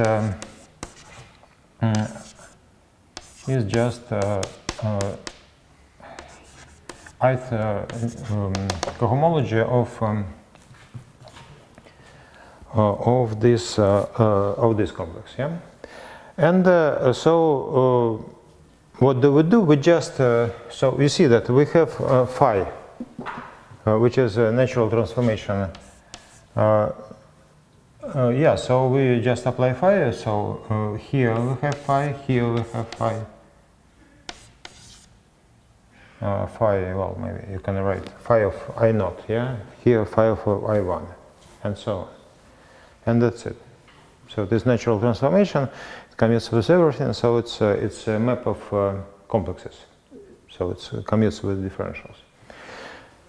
And therefore it induces a map on the cohomology.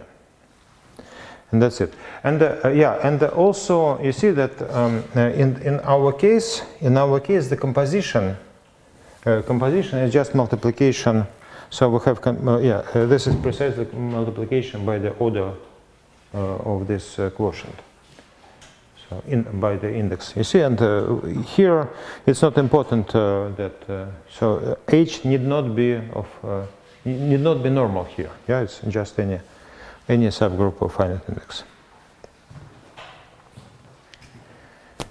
Okay, yeah. So this was set to. Oh, maybe we should make a break. Should we? Надо? Хорошо.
can use the general result.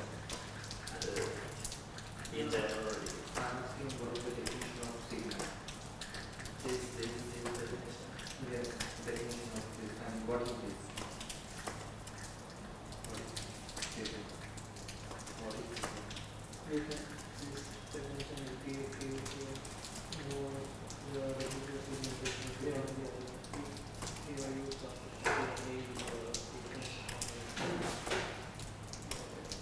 usually this is called error differential.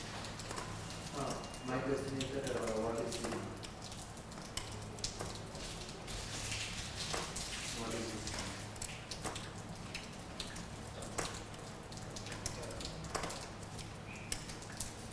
Here is here.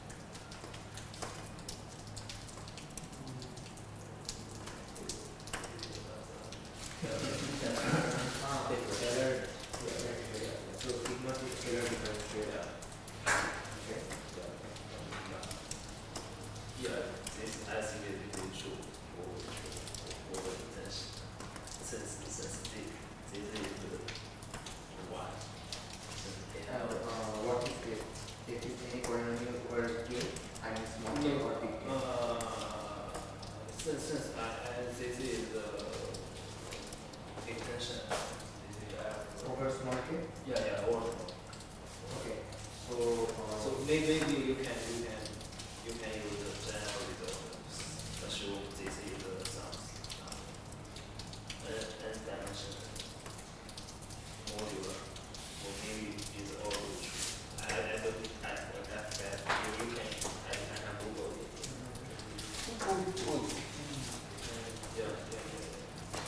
Yeah, this is all. Yeah, this is more general.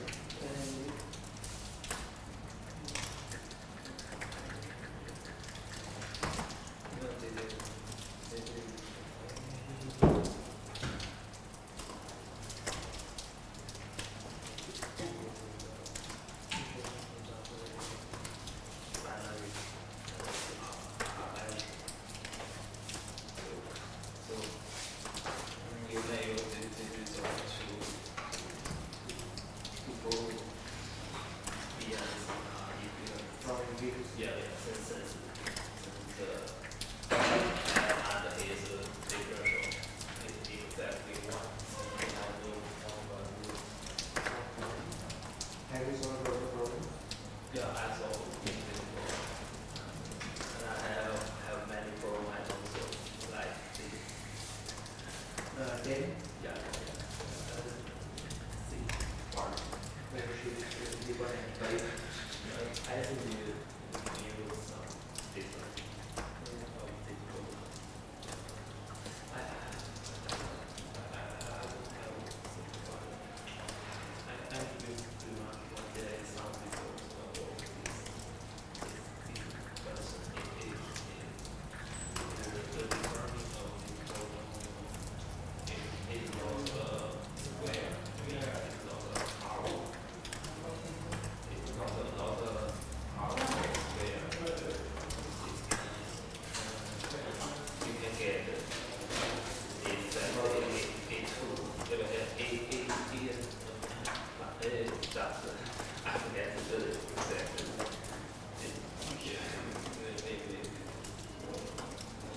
not the all symmetry, but I can check it.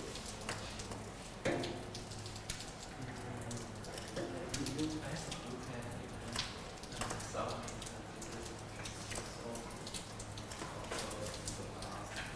I mean, if you write the deadline is Friday, Tomorrow. and another student asked can submit the letter, he said yes. Oh. I basically you can solve Yes. the letter. Yes. Have you submitted this? Not yet. Now I'm dealing with shock about injected functions. It's easier to use. Oh, right. I I need to study about. I mean, I couldn't find any book for this course. And yeah, it's hard. It is very difficult to find a book for this course. I could find book about industrial concepts, about what started. So, this. No, not this. Shit. Okay, the problem sheet. Problem sheet. Yes. To solve another process and force a vehicle. Crossing the equality question. I saw you last week. Edwin?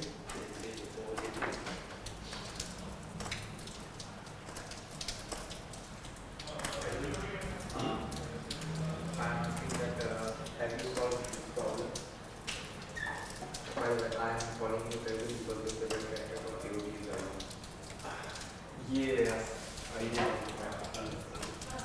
Oh, I know someone made a theory about this. He thought 10 minutes and thought, oh, I don't know. So, you mean C? C. Oh, no. It looks like that was here. Yes, I don't think It's not my favorite yes. area.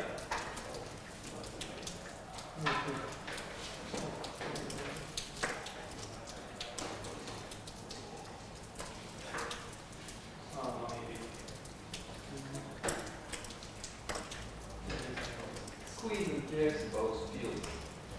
We have only complex numbers.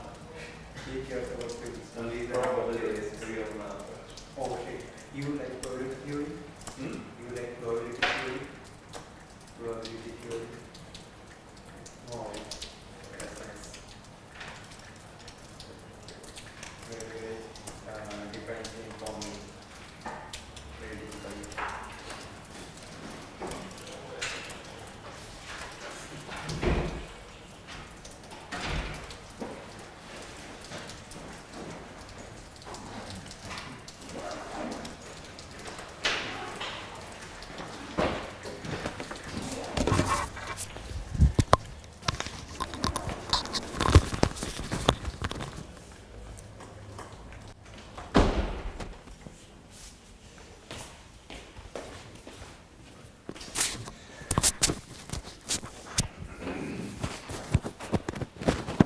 Yeah, so we have checked that if we have a natural transformation between two functors, then it induces natural transformations between all derived functors. Yeah, but in our concrete case, when so we have this group and subgroup of finite index, and we have checked that. The composition, so what is the composition? The composition is just multiple. You see that if, as we wrote before, so here we don't need, yeah, so this we don't need.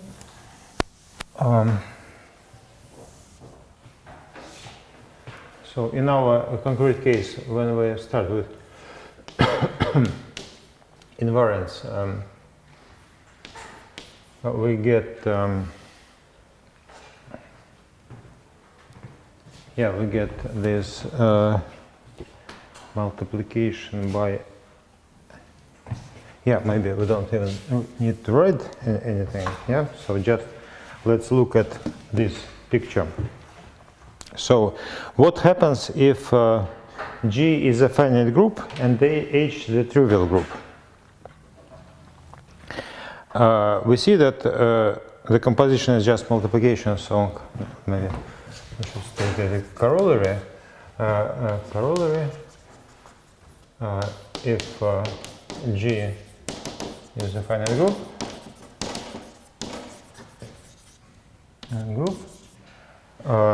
then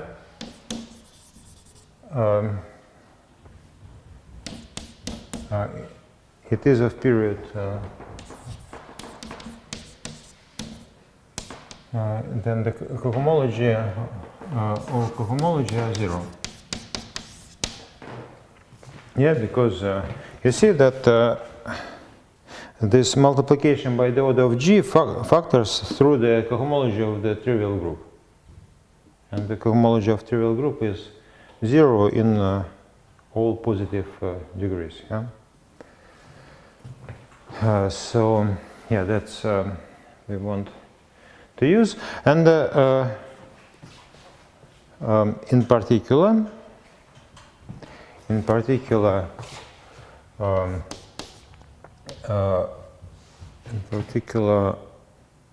the Brouwer group, so the Brouwer group of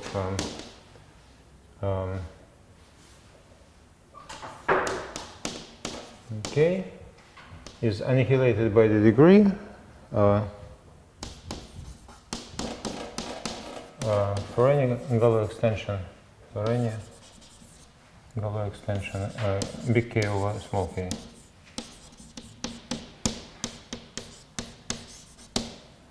Yeah. Yeah, so we see that the Brouwer group indeed consists of the torsion, of some torsion. Yeah, and we want,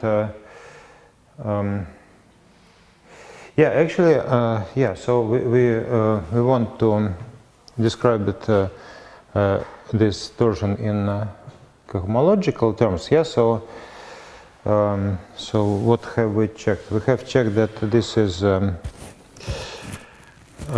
yeah, so we have checked that this is this map is injective, and well, maybe we should also check that this is bijective. It is bijective for, yeah, to check that it is bijective.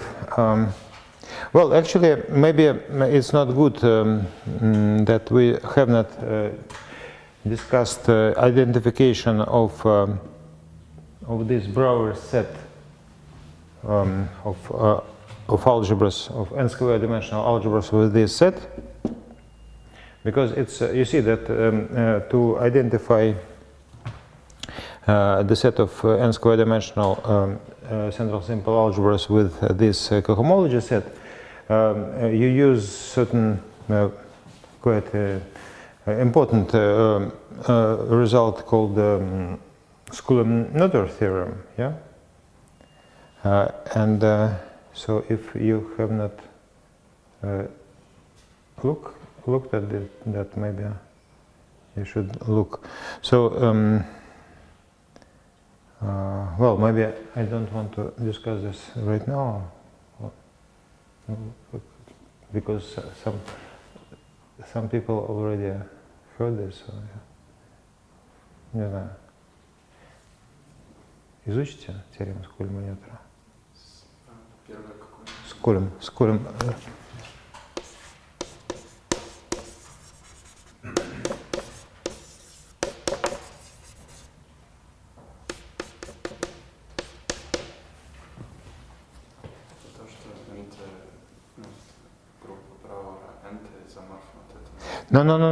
No.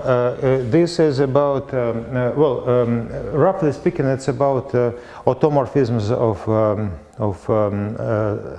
central simple algebras. This is, well, let me state it just. Let me state it in at least in some form.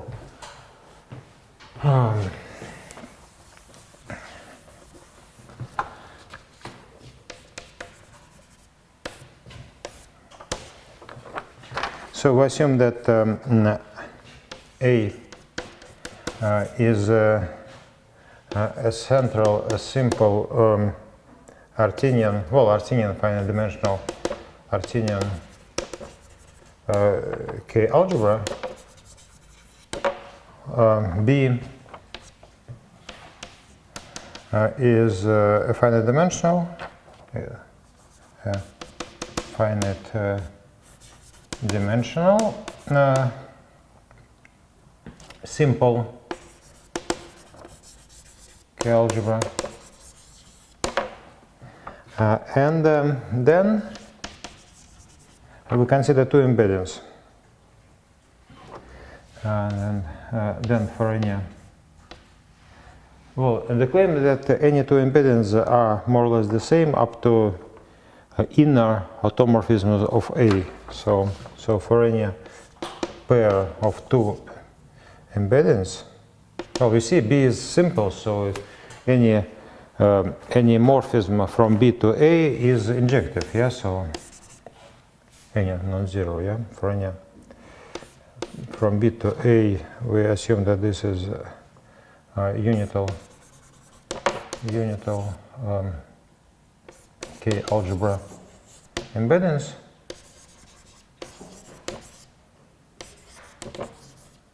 So unital means that they respect the identity. Yeah, so they are more or less the same.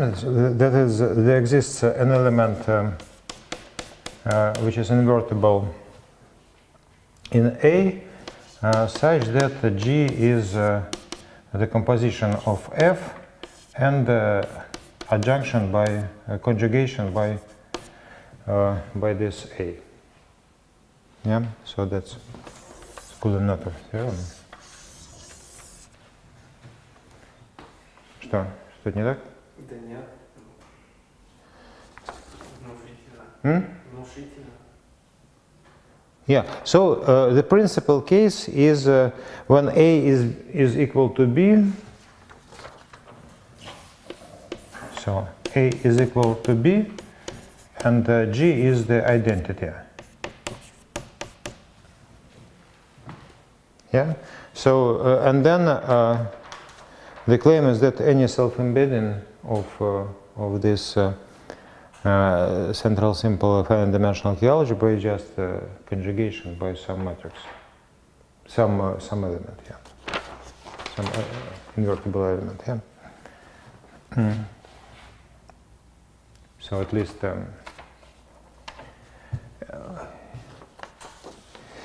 all right, yeah. So please take a look. It's one of the principal theorems in this area. Yeah. Okay. So now, well, yeah. Just one word about this. So it's written here that this is biject. So we have checked that this is injective. So to claim that this is surjective for n equals to the order of the Galois group G, the proof is very simple. Namely, you just take a Tuka cycle and construct some simple central simple algebra. Namely, you see that it's very explicit. So just well, maybe we will. Yeah, maybe there will be some example, some maybe exercises on this, around this thing. So maybe just to mention. So what is a Tuka cycle? Tuka cycle here. Essentially, what you do is how do you construct certain algebra? You take this. Well, maybe. Let's call it. So let phi be a Tuka cycle on G with coefficients with values in invertible elements of K, and then we define the following ring as a left K vector space. This is just a set of formal finite sums A I G. So GI, so AI, you can imagine that they are in the field and the GI in the group in G.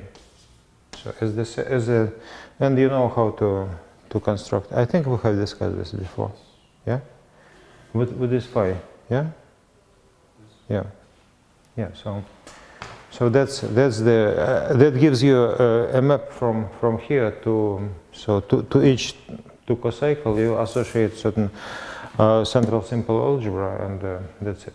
Yeah. So that's the proof of surjectivity. You see?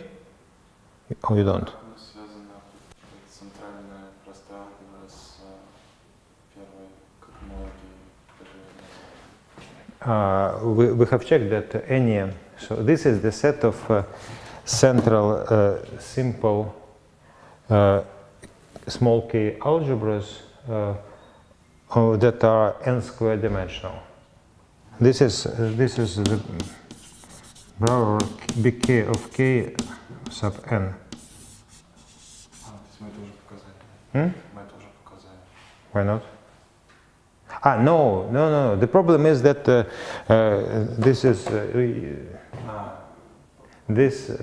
well, not even modular, because there should be some construction from a map of the map from well, this was last time. Well, I mean, it's well, the idea is, well, maybe I should say what is the idea. The idea is that so starting from you have an algebra. You have to you start from an algebra. You want to construct a one cocycle here. Yeah. What do?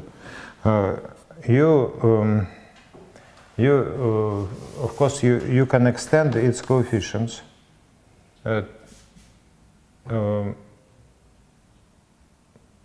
Yeah, you extend its coefficients. Yeah. You know this. And this is what is this? This is the, and you fix. You know that it is trivial. That it is matrix algebra. Matrix algebra over K. Yeah. Now you have a Galois action here. So you have a Galois action on K. Yeah.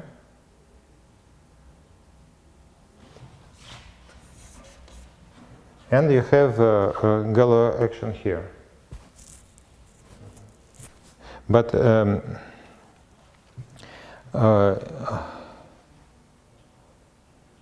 yeah, so yeah, maybe I should stress that you see that this is an isomorphism of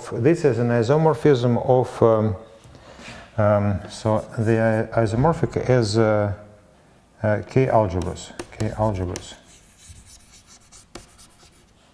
but not as G modules. Yeah, so you see that you have an action here and you have an action here, but they are distinct. So this isomorphism, in principle, well, in general, no isomorphism identifies the G actions. So the point is that you you take well, maybe I should. I mean, it's not very complicated, but it yeah. So so what you do, you have to what you actually do, you construct a one cocycle. So one cocycle in with values. So one cocycle on G with values in automorphisms. In automorphisms of this matrix algebras, matrix algebra, yeah, matrix algebra. So you consider it as a K algebra. Yeah, and you do this in the following way. So you have to associate to each G certain automorphism. Yeah, so so it is called F. Yeah, so it is called F of G. It takes so you start with the matrix M. M is a matrix, and let's call this isomorphism omega. So what do? You first of all you act on M by the inverse of G.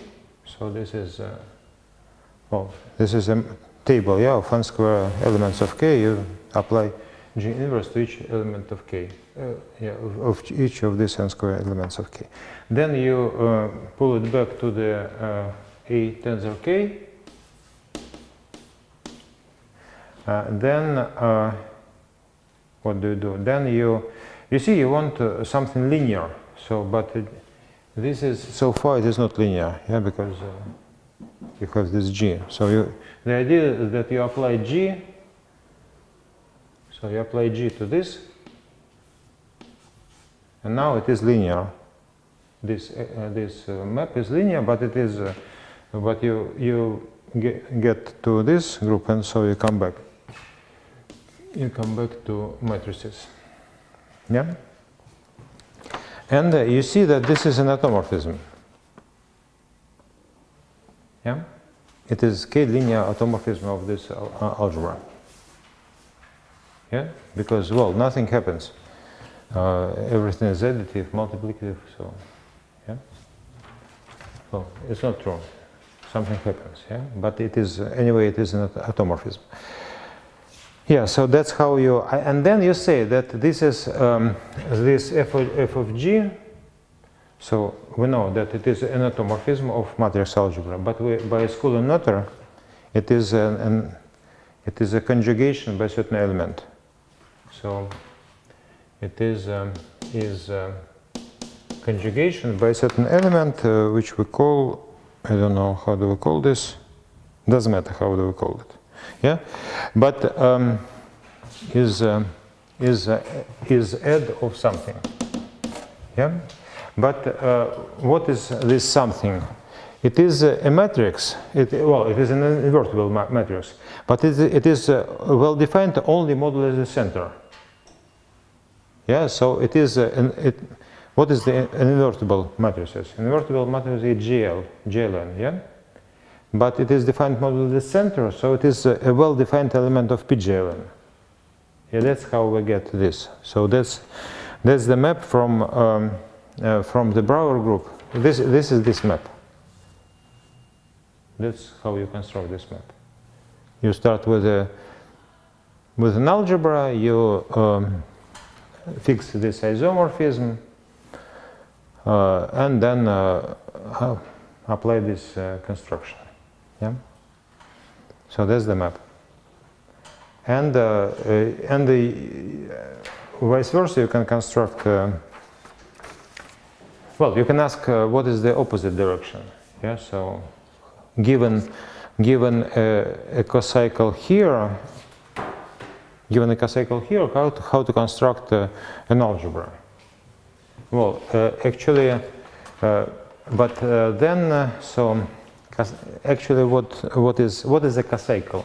A cocycle actually is an action, is a semilinear action on the matrix algebra. Semilinear, not linear, but semilinear. And then you just take invariance. So you have a matrix algebra. So, well, maybe let me write this. One cocycles. Well, just write in this way: z1 of G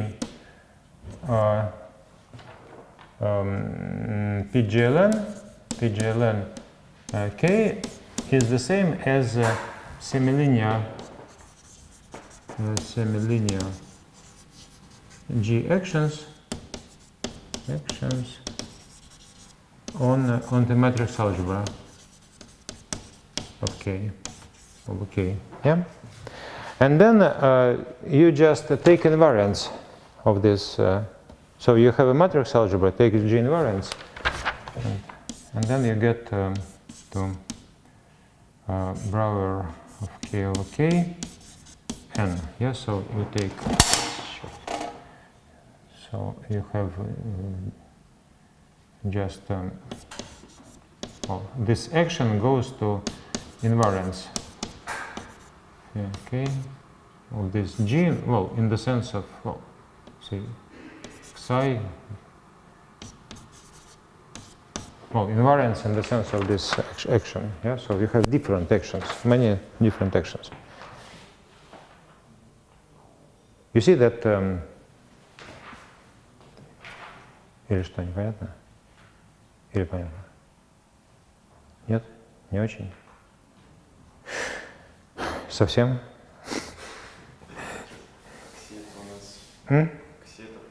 Какое-то действие. Какое-то действие, да. То есть, значит, что мы делаем? У нас есть какое-то действие, we have some action of G, and to each action we associate invariance under this action of the group G.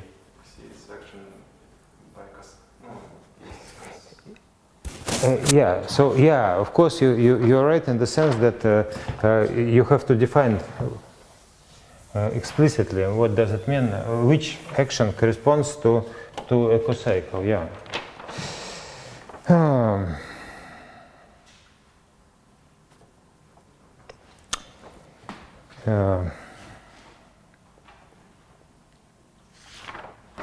Yeah, okay, let's see.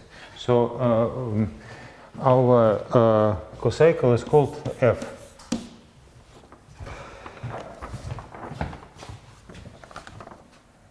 F, yeah? So the action is the following. G, G sends M to F of G.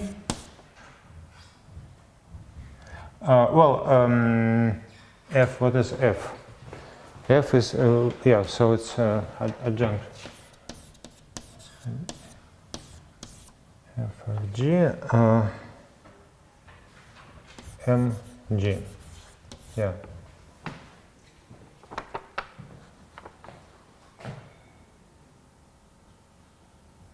So you just take, so for instance, if we think of just cocycles in the values with values in automorphisms of the matrix algebra, then we just we act on M by G by apply G to each entry of the matrix. Yeah, that's usual, but that's the trivial.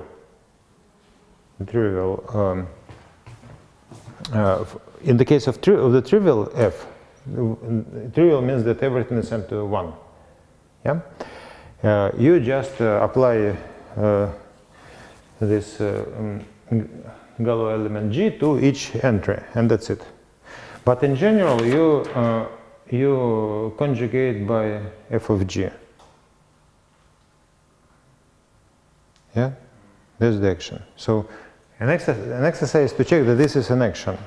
And this is an action means that if you apply, so you see that you have you act by G, then you act by H, and you have to check that the result will be the same as when you check as you act by HG. Yes, so that's the correctness of this. So this is indeed an action, and this is precisely the cocycle condition. Yeah. So, all right. Now, so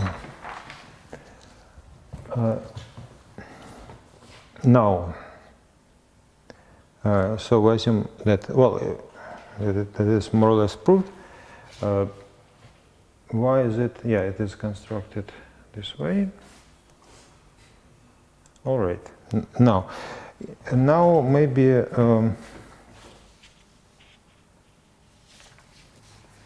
maybe we need some examples. Yeah. Yeah, you know some examples of the. For instance, if the field is separably closed, yeah, then what are the finite-dimensional simple algebras? Yeah, there are not that many. Yeah? Just one. Okay. Now, next example is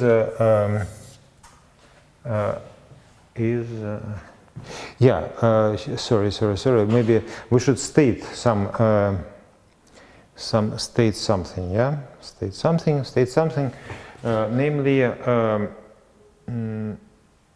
just where.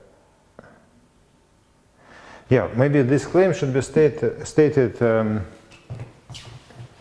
more well in a version. So maybe stated as a corollary that the Brouwer group of K over K is just the second cohomology of G with coefficient K star. So again, K over small k is a Galois extension, is a Galois extension. Well, and of course you can you can omit. So if K is if K big K is a separable closure, then of course this is just the full Brouwer group of small k. Yeah. So maybe we should maybe we should also discuss. Reduced norms. Yeah, reduced norms. Do you know what is a norm? Norma. На чем? Yeah, на чем.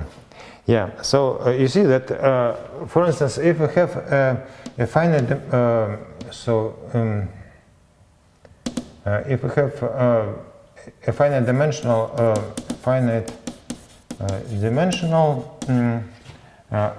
K algebra.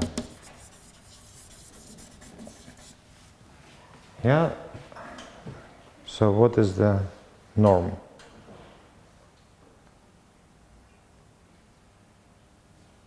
You see that then you can consider A as a K vector space. Yeah. So multiplication by elements of, so say, multiplication on the left by the elements of A are linear operators, linear endomorphisms of A as a K vector space. Yeah. So you can think of, yeah. So you can think of them. So you have you can say that you can take determinant of this. Of these linear operators.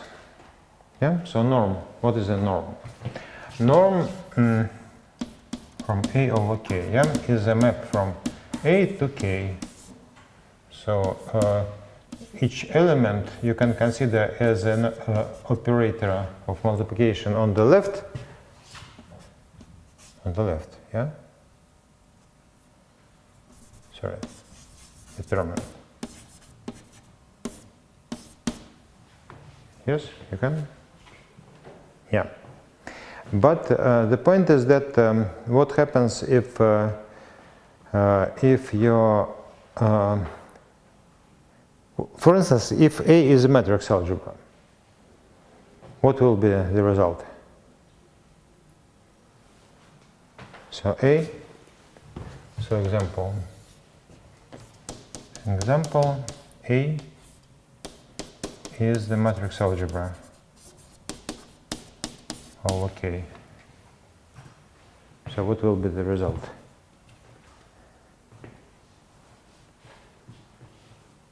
I mean, in some more familiar terms. Is just the determinant of the matrix? No.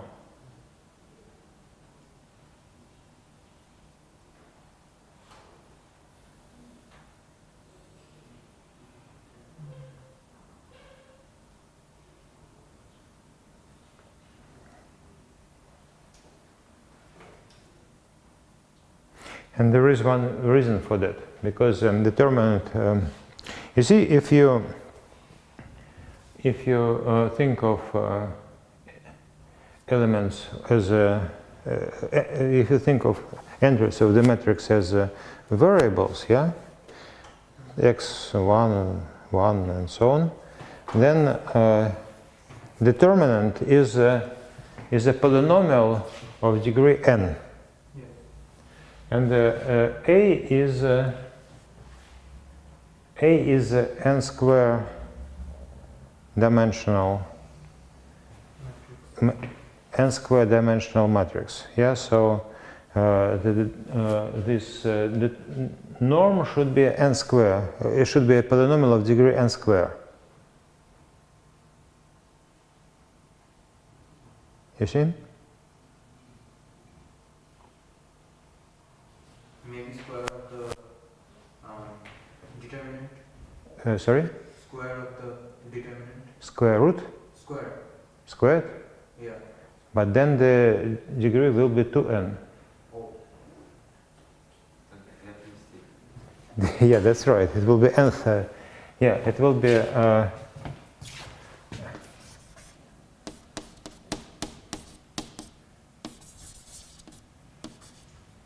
Yeah, that's right. Okay, so now what we are going to define is called reduced norm, but it takes a bit. Yes, so the reduced norm. So definition. Well, it's not a simple definition in the sense that it's kind of lemma, or I don't know what how proposition that. Yeah, so we start with some finite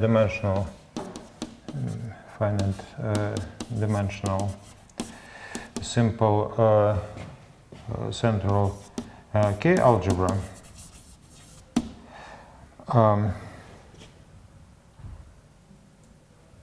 Now,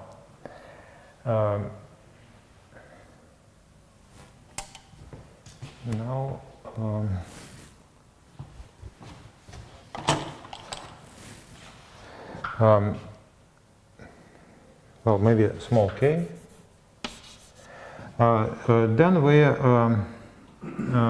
consider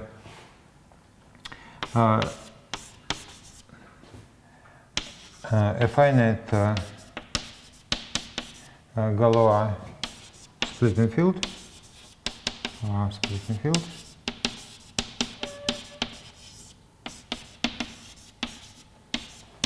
Of k of A. I'm sorry. Well, maybe it's not that important. Well, maybe no finite. Oh, let be finite. Why not? Then what can we do? We can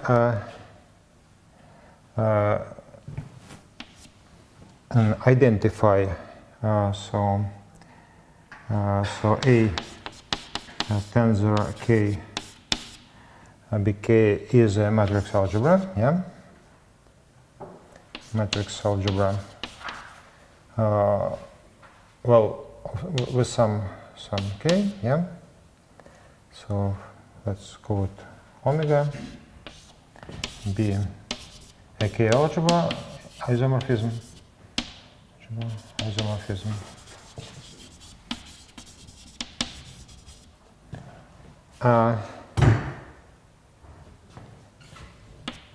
Then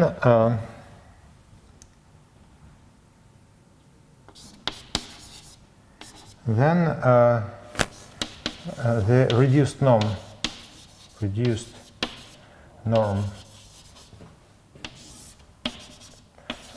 of A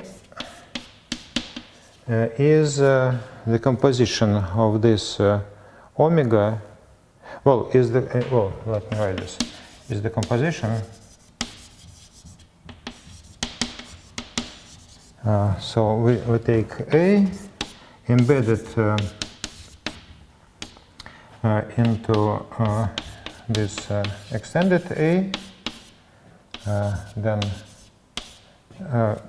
identify this as matrix ring, and then take determinant. Yeah. So what is good, what is bad? The good that it looks fine, yeah, except that what is bad? What is bad is that first of all we have this auxiliary big K and the auxiliary omega. Yeah, yeah, yeah. You meant that it's not important. Yeah, that the omega by Coulomb notor. By Coulomb notor, it's not a big deal with omega. Yeah, because all isomorphisms differ by an inner automorphism, so they do not change the determinant. Yeah, so it's okay. But here, yeah, and actually there is one more bad point. One more bad point that the composition maps to K, big K. But actually what we want a map to small k. Yeah, so the claim is that actually, claim is that first of all, this map factors through a small k, and it is independent of any choices. Actually, independence, first of all, why is it independent of big K? Can you explain this?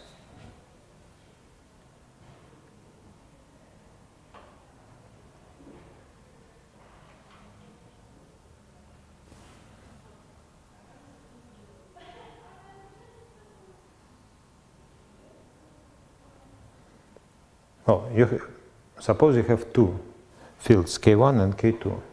Take their composite, well, some kind of field where both of them are present, yeah, and that's it, yeah. So that's because if we have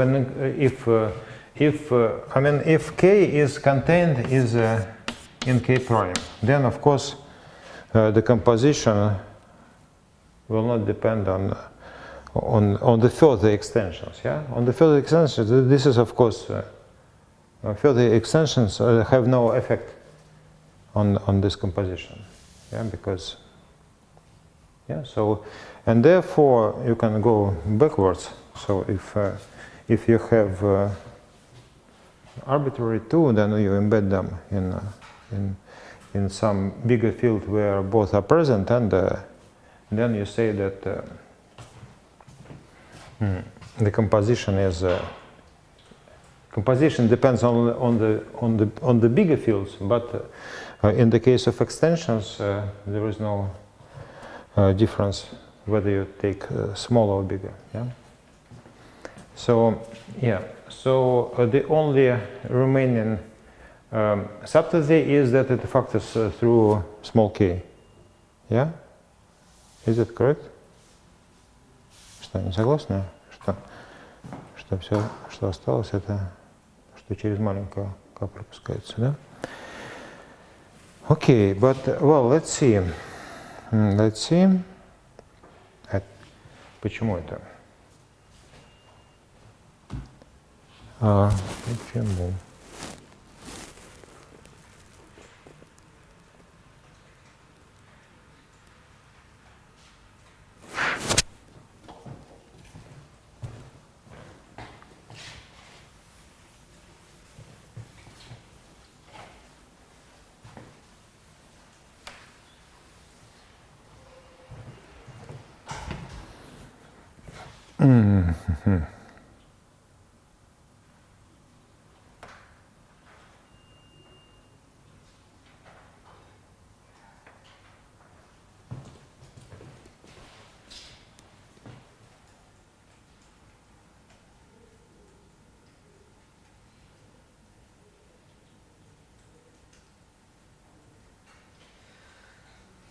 Извините, я честно не очень понимаю, что тут написано. Я понимаю, что вот мы взяли А, умножили на К, да.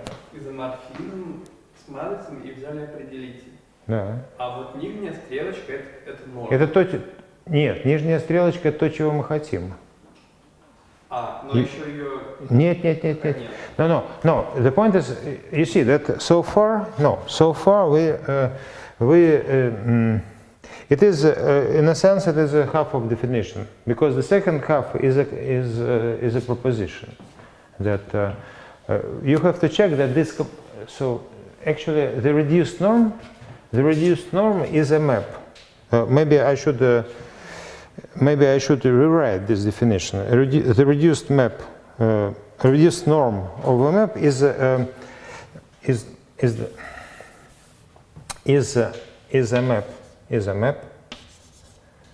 map A to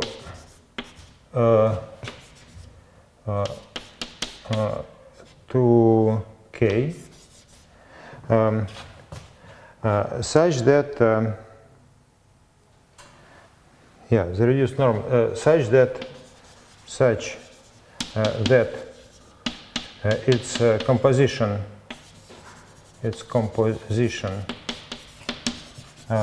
with the embedding of K into big K coincides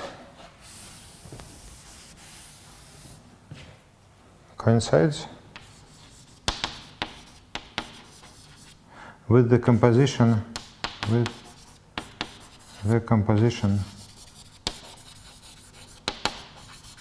this one. Okay.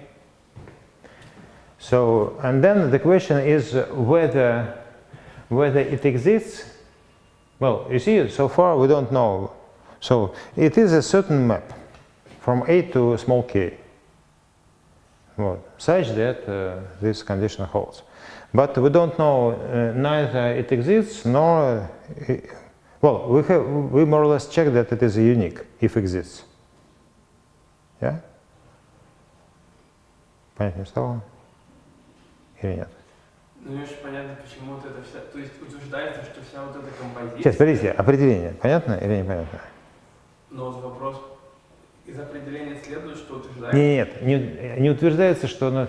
This definition does not claim that such a thing exists. This is just a definition. But then we have to check that... then we have to check something, yeah? Сейчас, определение, понятно?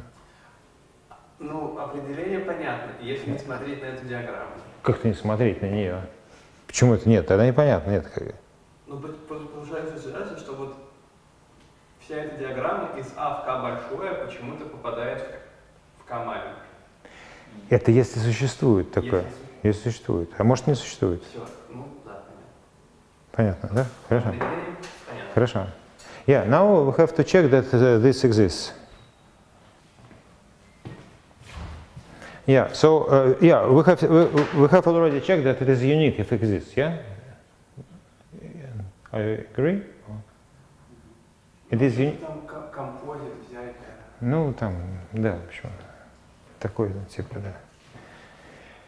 Вот, yeah, so we have to check that что it exists. Let's see.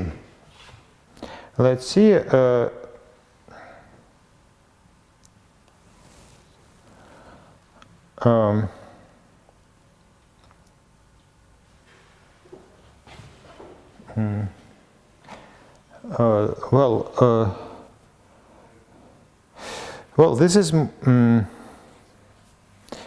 This is that more or less clear or not?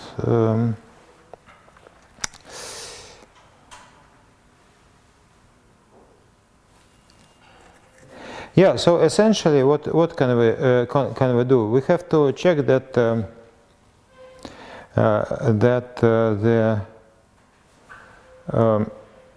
the invariance, yeah, so that the image of this composition is fixed by the Galois group. Yeah, that's the problem.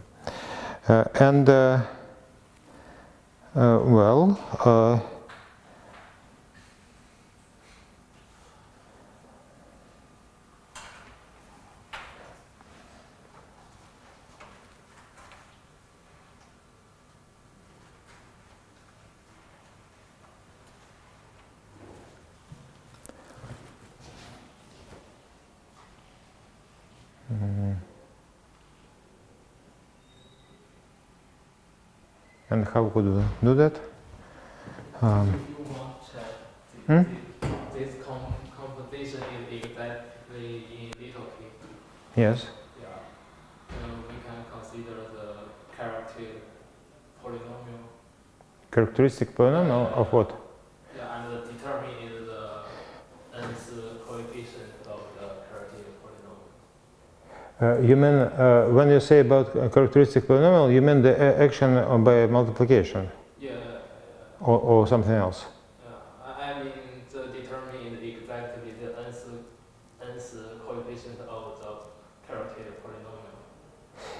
Yeah, and then you action by the R group. Yeah, but when you say characteristic polynomial, you mean okay. You mean that yes, but yes, of course, determinant is just one. But let me ask you one more question. When you say characteristic polynomial of what? Of which operator?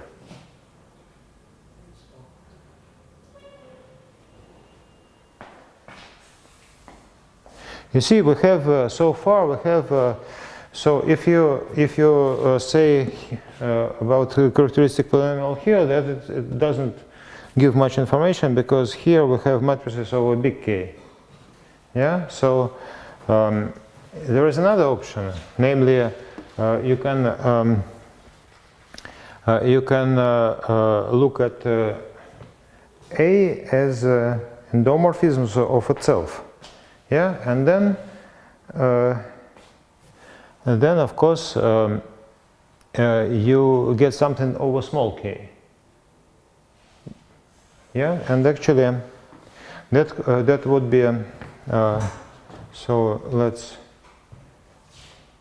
and the question, what is the relation? So yeah, maybe I should ask you, what is the relation between reduced norm and such a norm?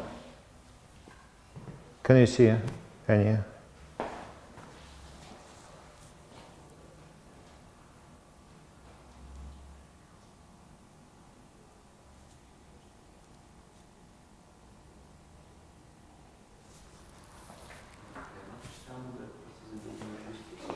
Конечно. Yeah, that's right. Yeah. So the relation is that that this is just reduced norm, whatever. Well, you see that essentially we can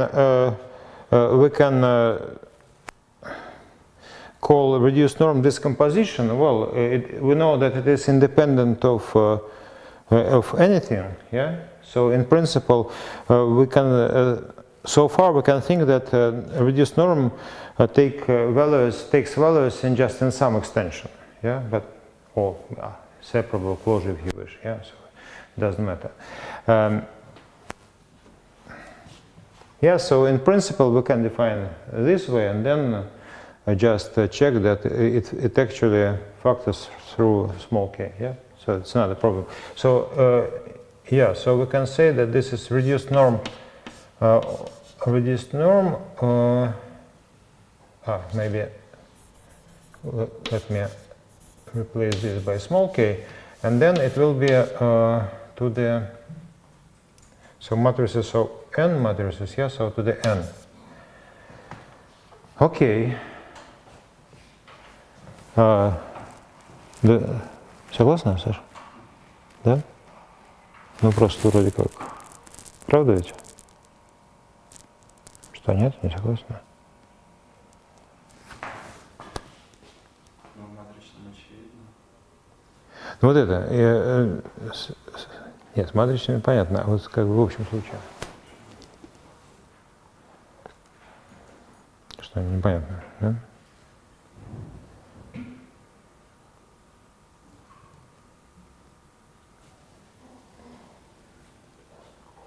Непонятно? Непонятно.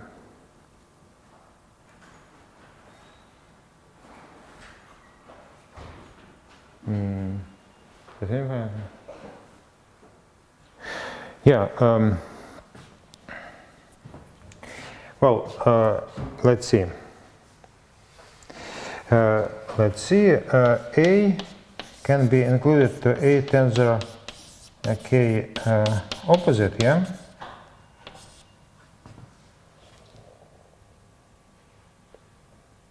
Okay. And this is the matrix algebra, yeah? So this is just canonically. It is endomorphisms of A as a K vector space, yeah? What is this? This is yeah,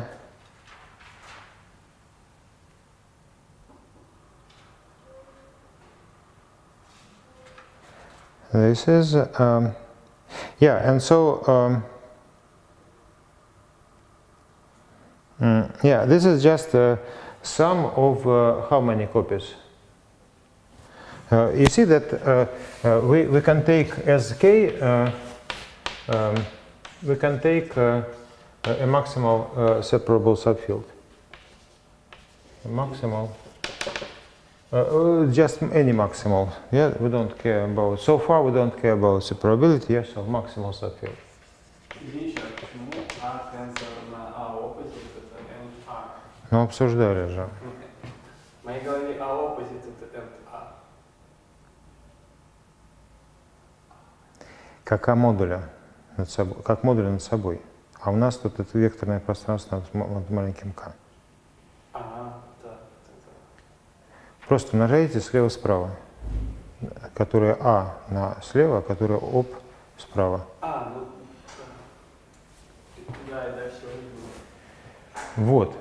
Yeah, so yeah, maximal subfield. So A consider A as a left K vector space. Yeah? Или я ерунду какую-то говорил?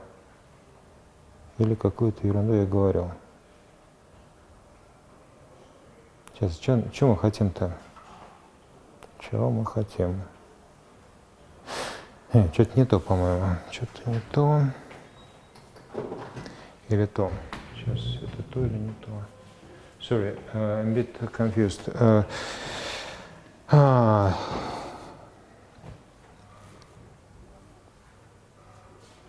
Yes, well, sorry. Maybe it's directly from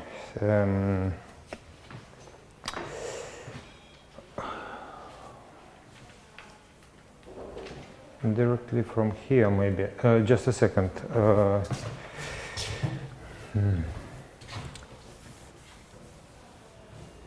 And from here.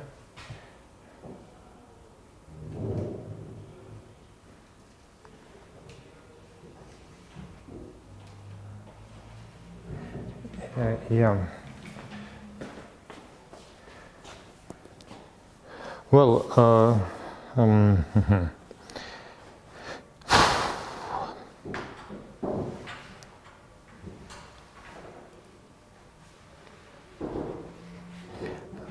so what is the difference between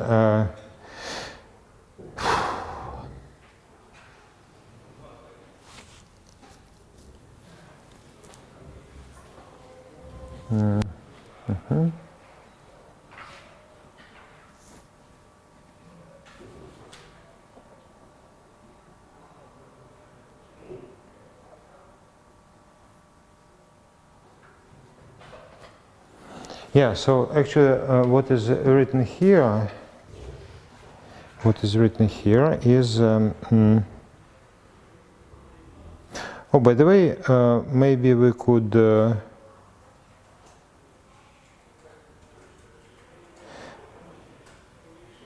yeah, you see that actually what is written here, we could write, the point is that we could write this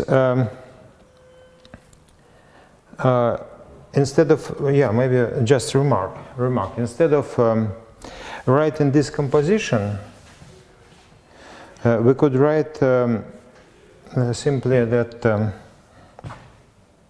replace small k here by big K.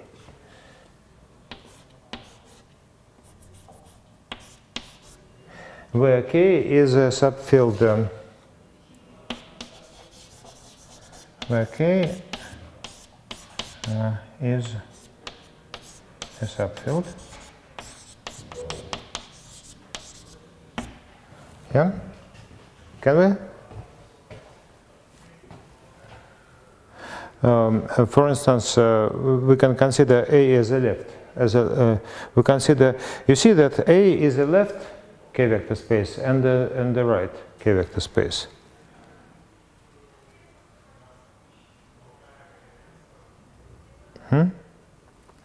And can we write this? I'm not sure. No. Why don't you object? Why don't you object? You cannot write this, yeah, because why? By the way, is that correct? Well, of course not. Of course not. Почему?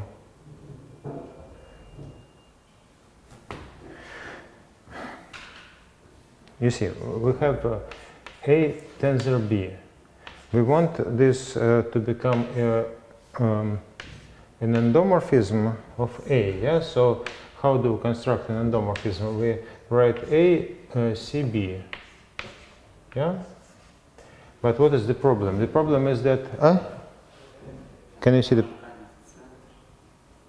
Yes, that's right. That's the problem. Yeah. Yeah. So it's not correct.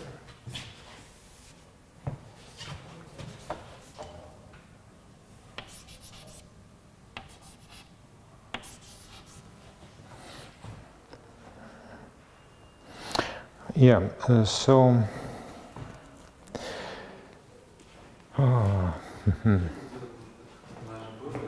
алгебра действия на матрице. И она, на коцеплах соответствующей. Значит, сама алгебра это варианты. Если оно спускается как бы, в действие на k, то тогда определитель умножения на инвариантный элемент должен сохраняться по действию. да. No, yeah, the problem is that you see that yes, you are completely right, but yes, that's right, but the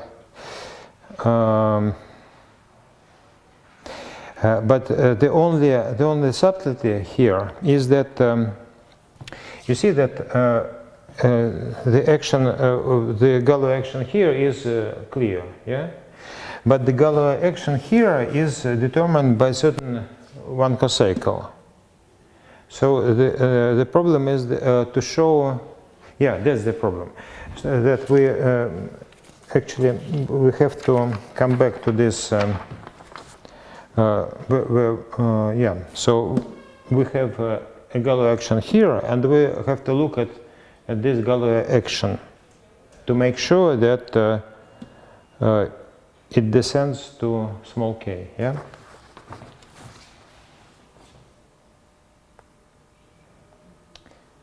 The Galois action.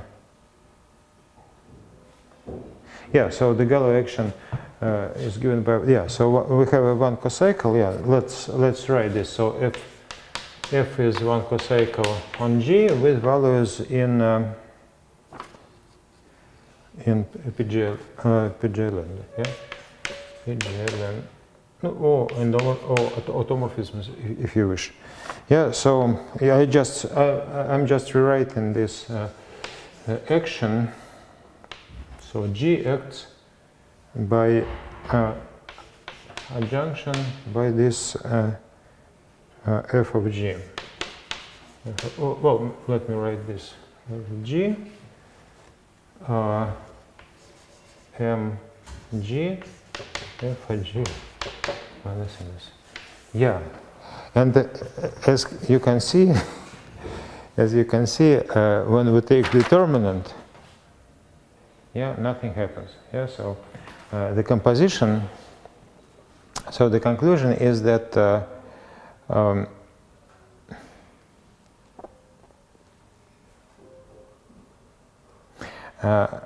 the usual, so you see that the standard Galois action here, of course, does not commute with the standard Galois action here, but the composition does. Yeah, the composition, because this goes to determinant mg. Yeah, so we don't care about this conjugation, and therefore this. So if we replace these two arrows by their composition, then this will be a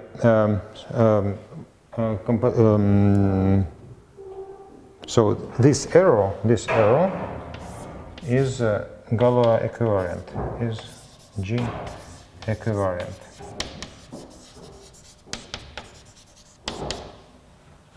Okay? And that's it. This means that the fixed part of here maps to the fixed part of this. Yeah? That's it. Okay? Now, well, so it exists, and it is of correct. It is of correct dimension. Now, well, some examples. There are the simple. Well, we have already mentioned the trivial example when we deal with separably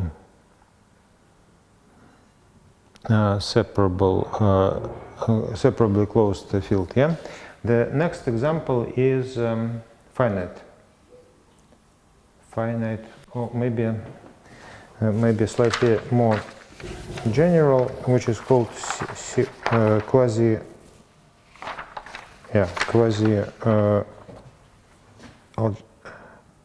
algebraically closed field. Yeah, so a field. So this is the definition. So a field is quasi algebraically closed. Algebraically closed. If for any integer greater than 2, any non-constant constant homogeneous polynomial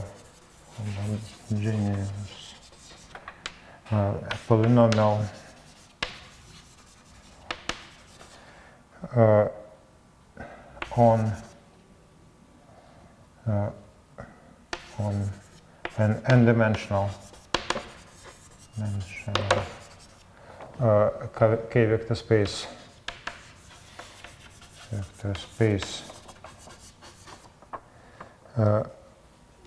of degree less than n has a non-trivial zero. Has a non-trivial zero.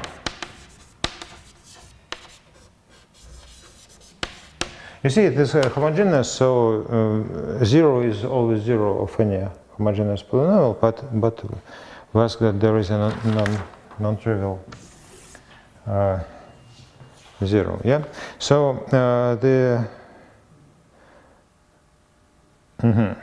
So any well, of course, any algebraically closed field is quasi-algebraically closed. Yeah. So it's not. Well, it's a trivial example. So any algebraically closed field is quasi-algebraically closed. Well, this is a trivial example. Quasi-algebraically, sorry.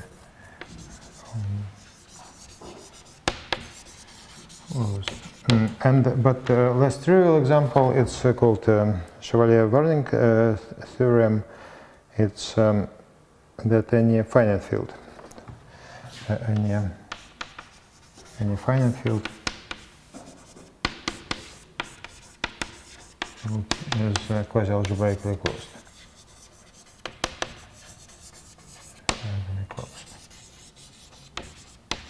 Yeah, and can you prove this?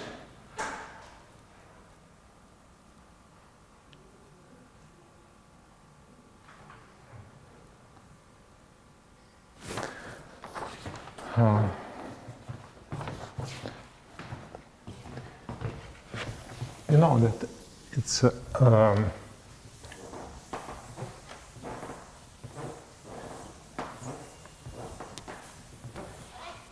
so the trick is in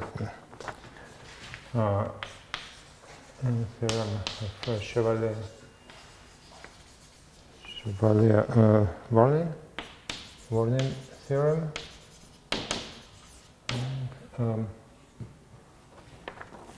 Chevalier-Warnin theorem. So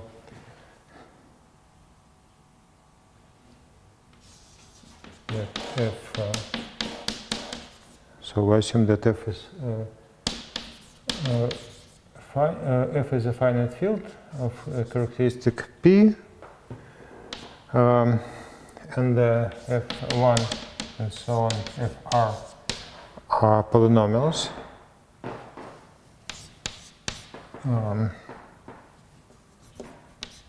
Polynomials in n variables, and we assume that the total degree, the sum of all degrees of fj's from 1 to r is less than n.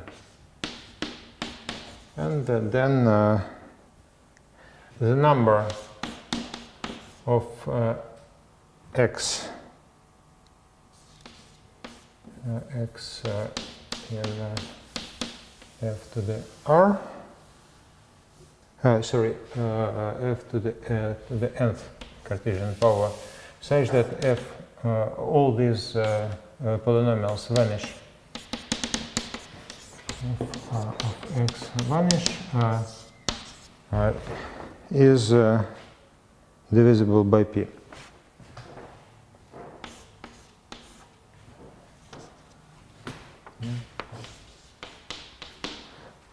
Do you know how to prove this?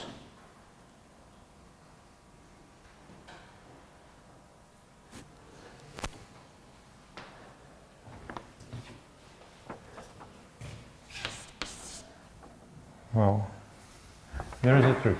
There is a trick. Namely, you consider the following polynomial. You consider the product of all over all these from 1 to r of 1 minus fi to q minus 1 of well, maybe it should be big X. Big X, yeah, like this, yeah. So what is good about this polynomial? Well, you see that it vanishes. Sorry, it does not vanish. It does not vanish if so if yeah. So for any x. Well, sorry, maybe I should write this way. Phi of small x is 1 if all these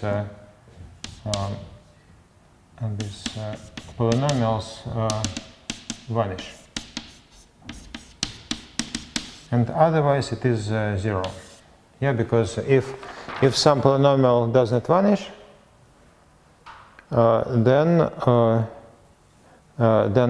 if it is if its elements, if all coordinates are in our f, then q minus first degree is 1, so at least one of the factors vanish, yeah, and therefore the product vanish.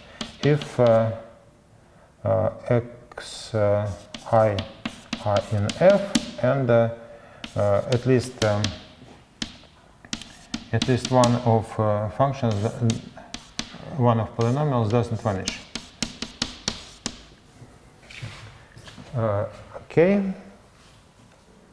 And therefore you see that the number of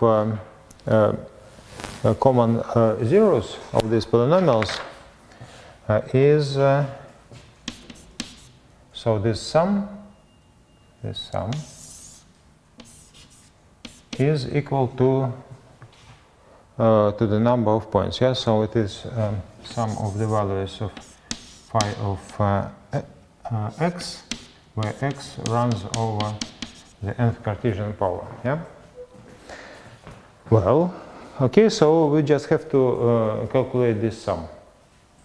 And this, what is this sum? This sum is, you see that our total degree of our polynomial is less than n.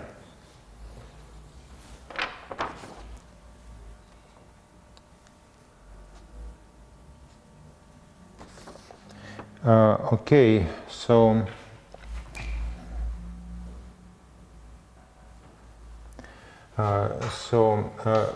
what about degree of phi? Degree of phi is at most it's strictly less than n times q minus 1. Yeah, q minus 1. Yeah. Next, so what is phi? Phi is a linear combination of certain monomials. So if phi of x is x1 alpha 1 and so on, x n alpha n, where all these alphas are at most q minus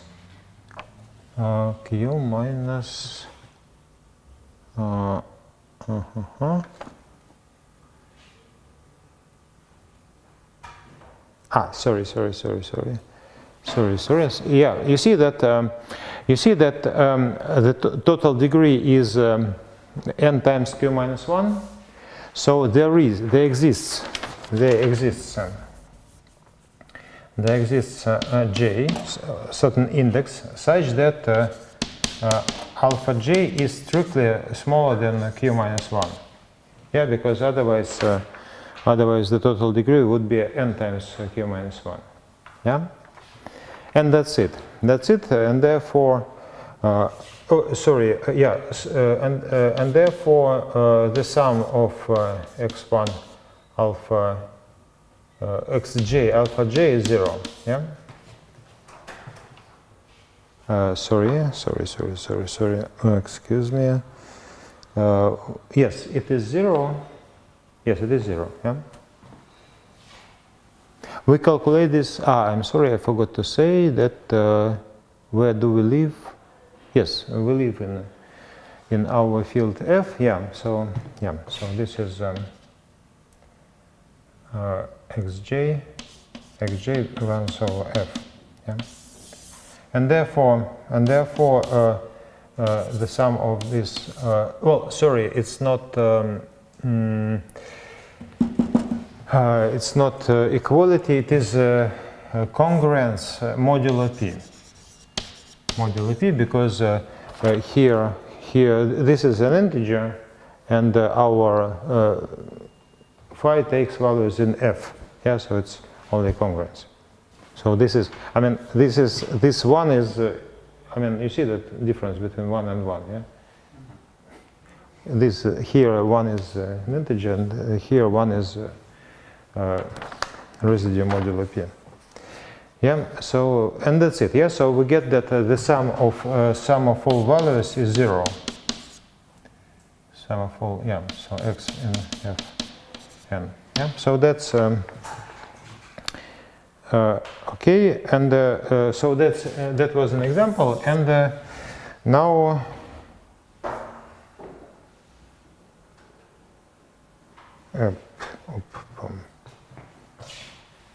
Yeah, now we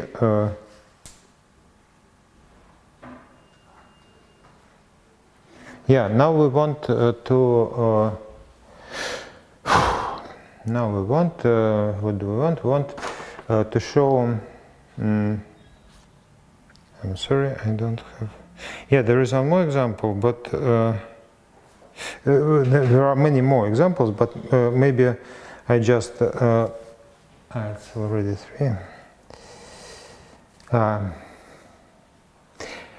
Well, maybe we'll discuss examples later. There are many of them, so any finite. So, namely,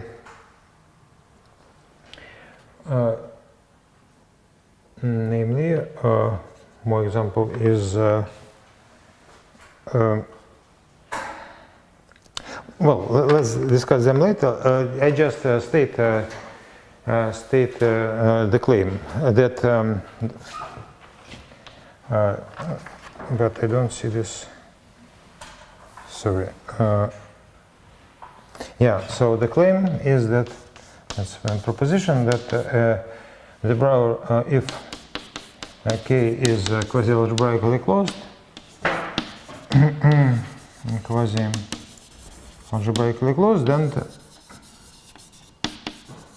then its Brouwer group is trivial. Yeah.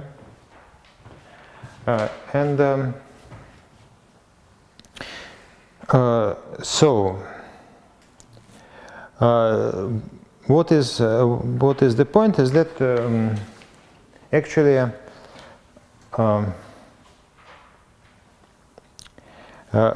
just coming back. So coming back to this notion of the reduced norm. The claim is that so what does this give to us? This gives us certain. You see that here we get some certain polynomial of small degree. Yeah, small in the sense that we know that any central simple algebra is of dimension n square. Yeah, over its center. But and here we get. But here we get a polynomial of degree n, which is smaller except of. You see that if n is at least 2, then it is smaller than the dimension. Yeah, and then we see that if a field is quasi-algebraically closed, then there are elements with zero determinant, non-zero elements with zero determinant. But now assume that it is not just simple algebra, but division algebra. Yeah, so we know that the Brouwer group. So maybe I should state this as a lemma. Well, or trivial remark. If A is a central is a finite dimensional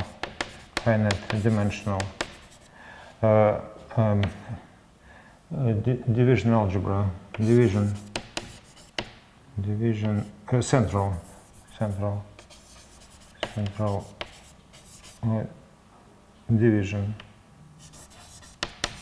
division okay, algebra,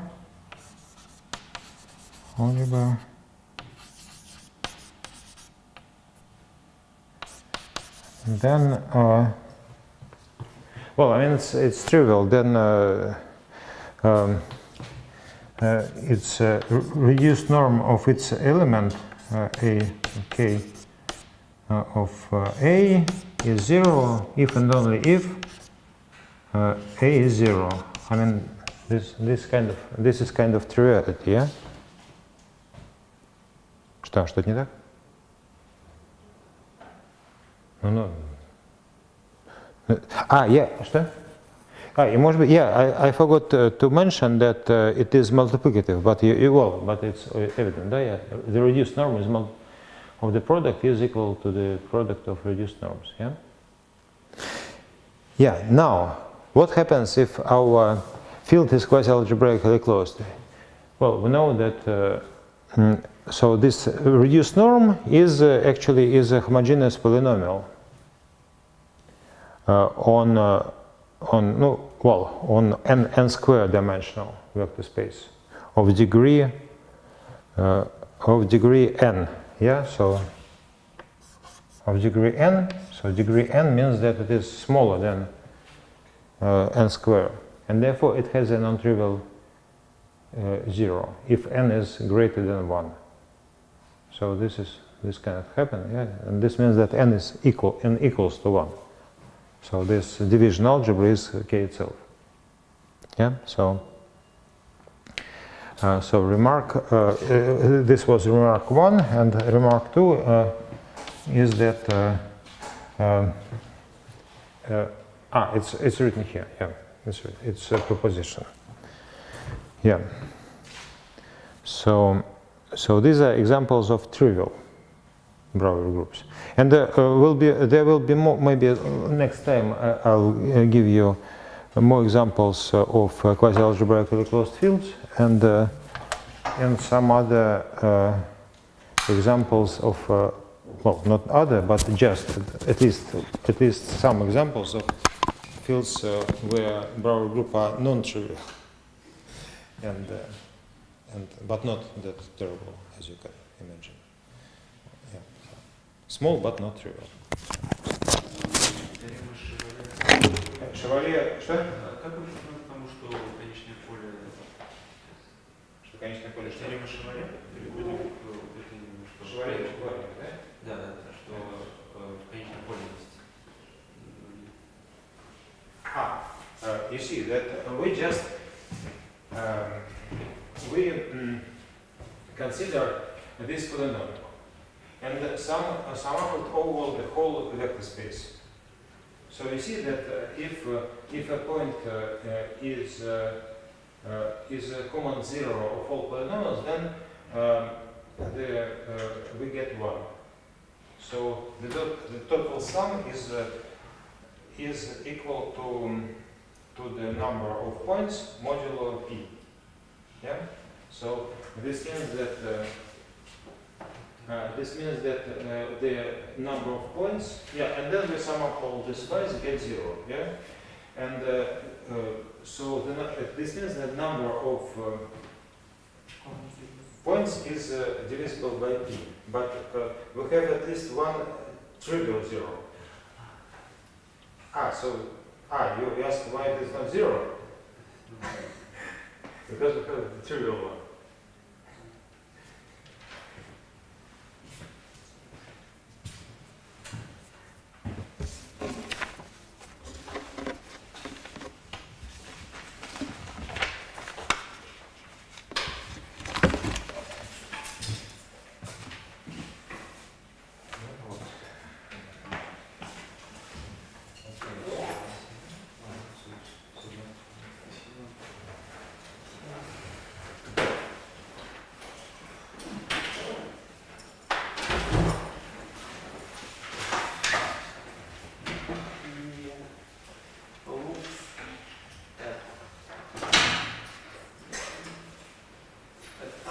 Yes, but he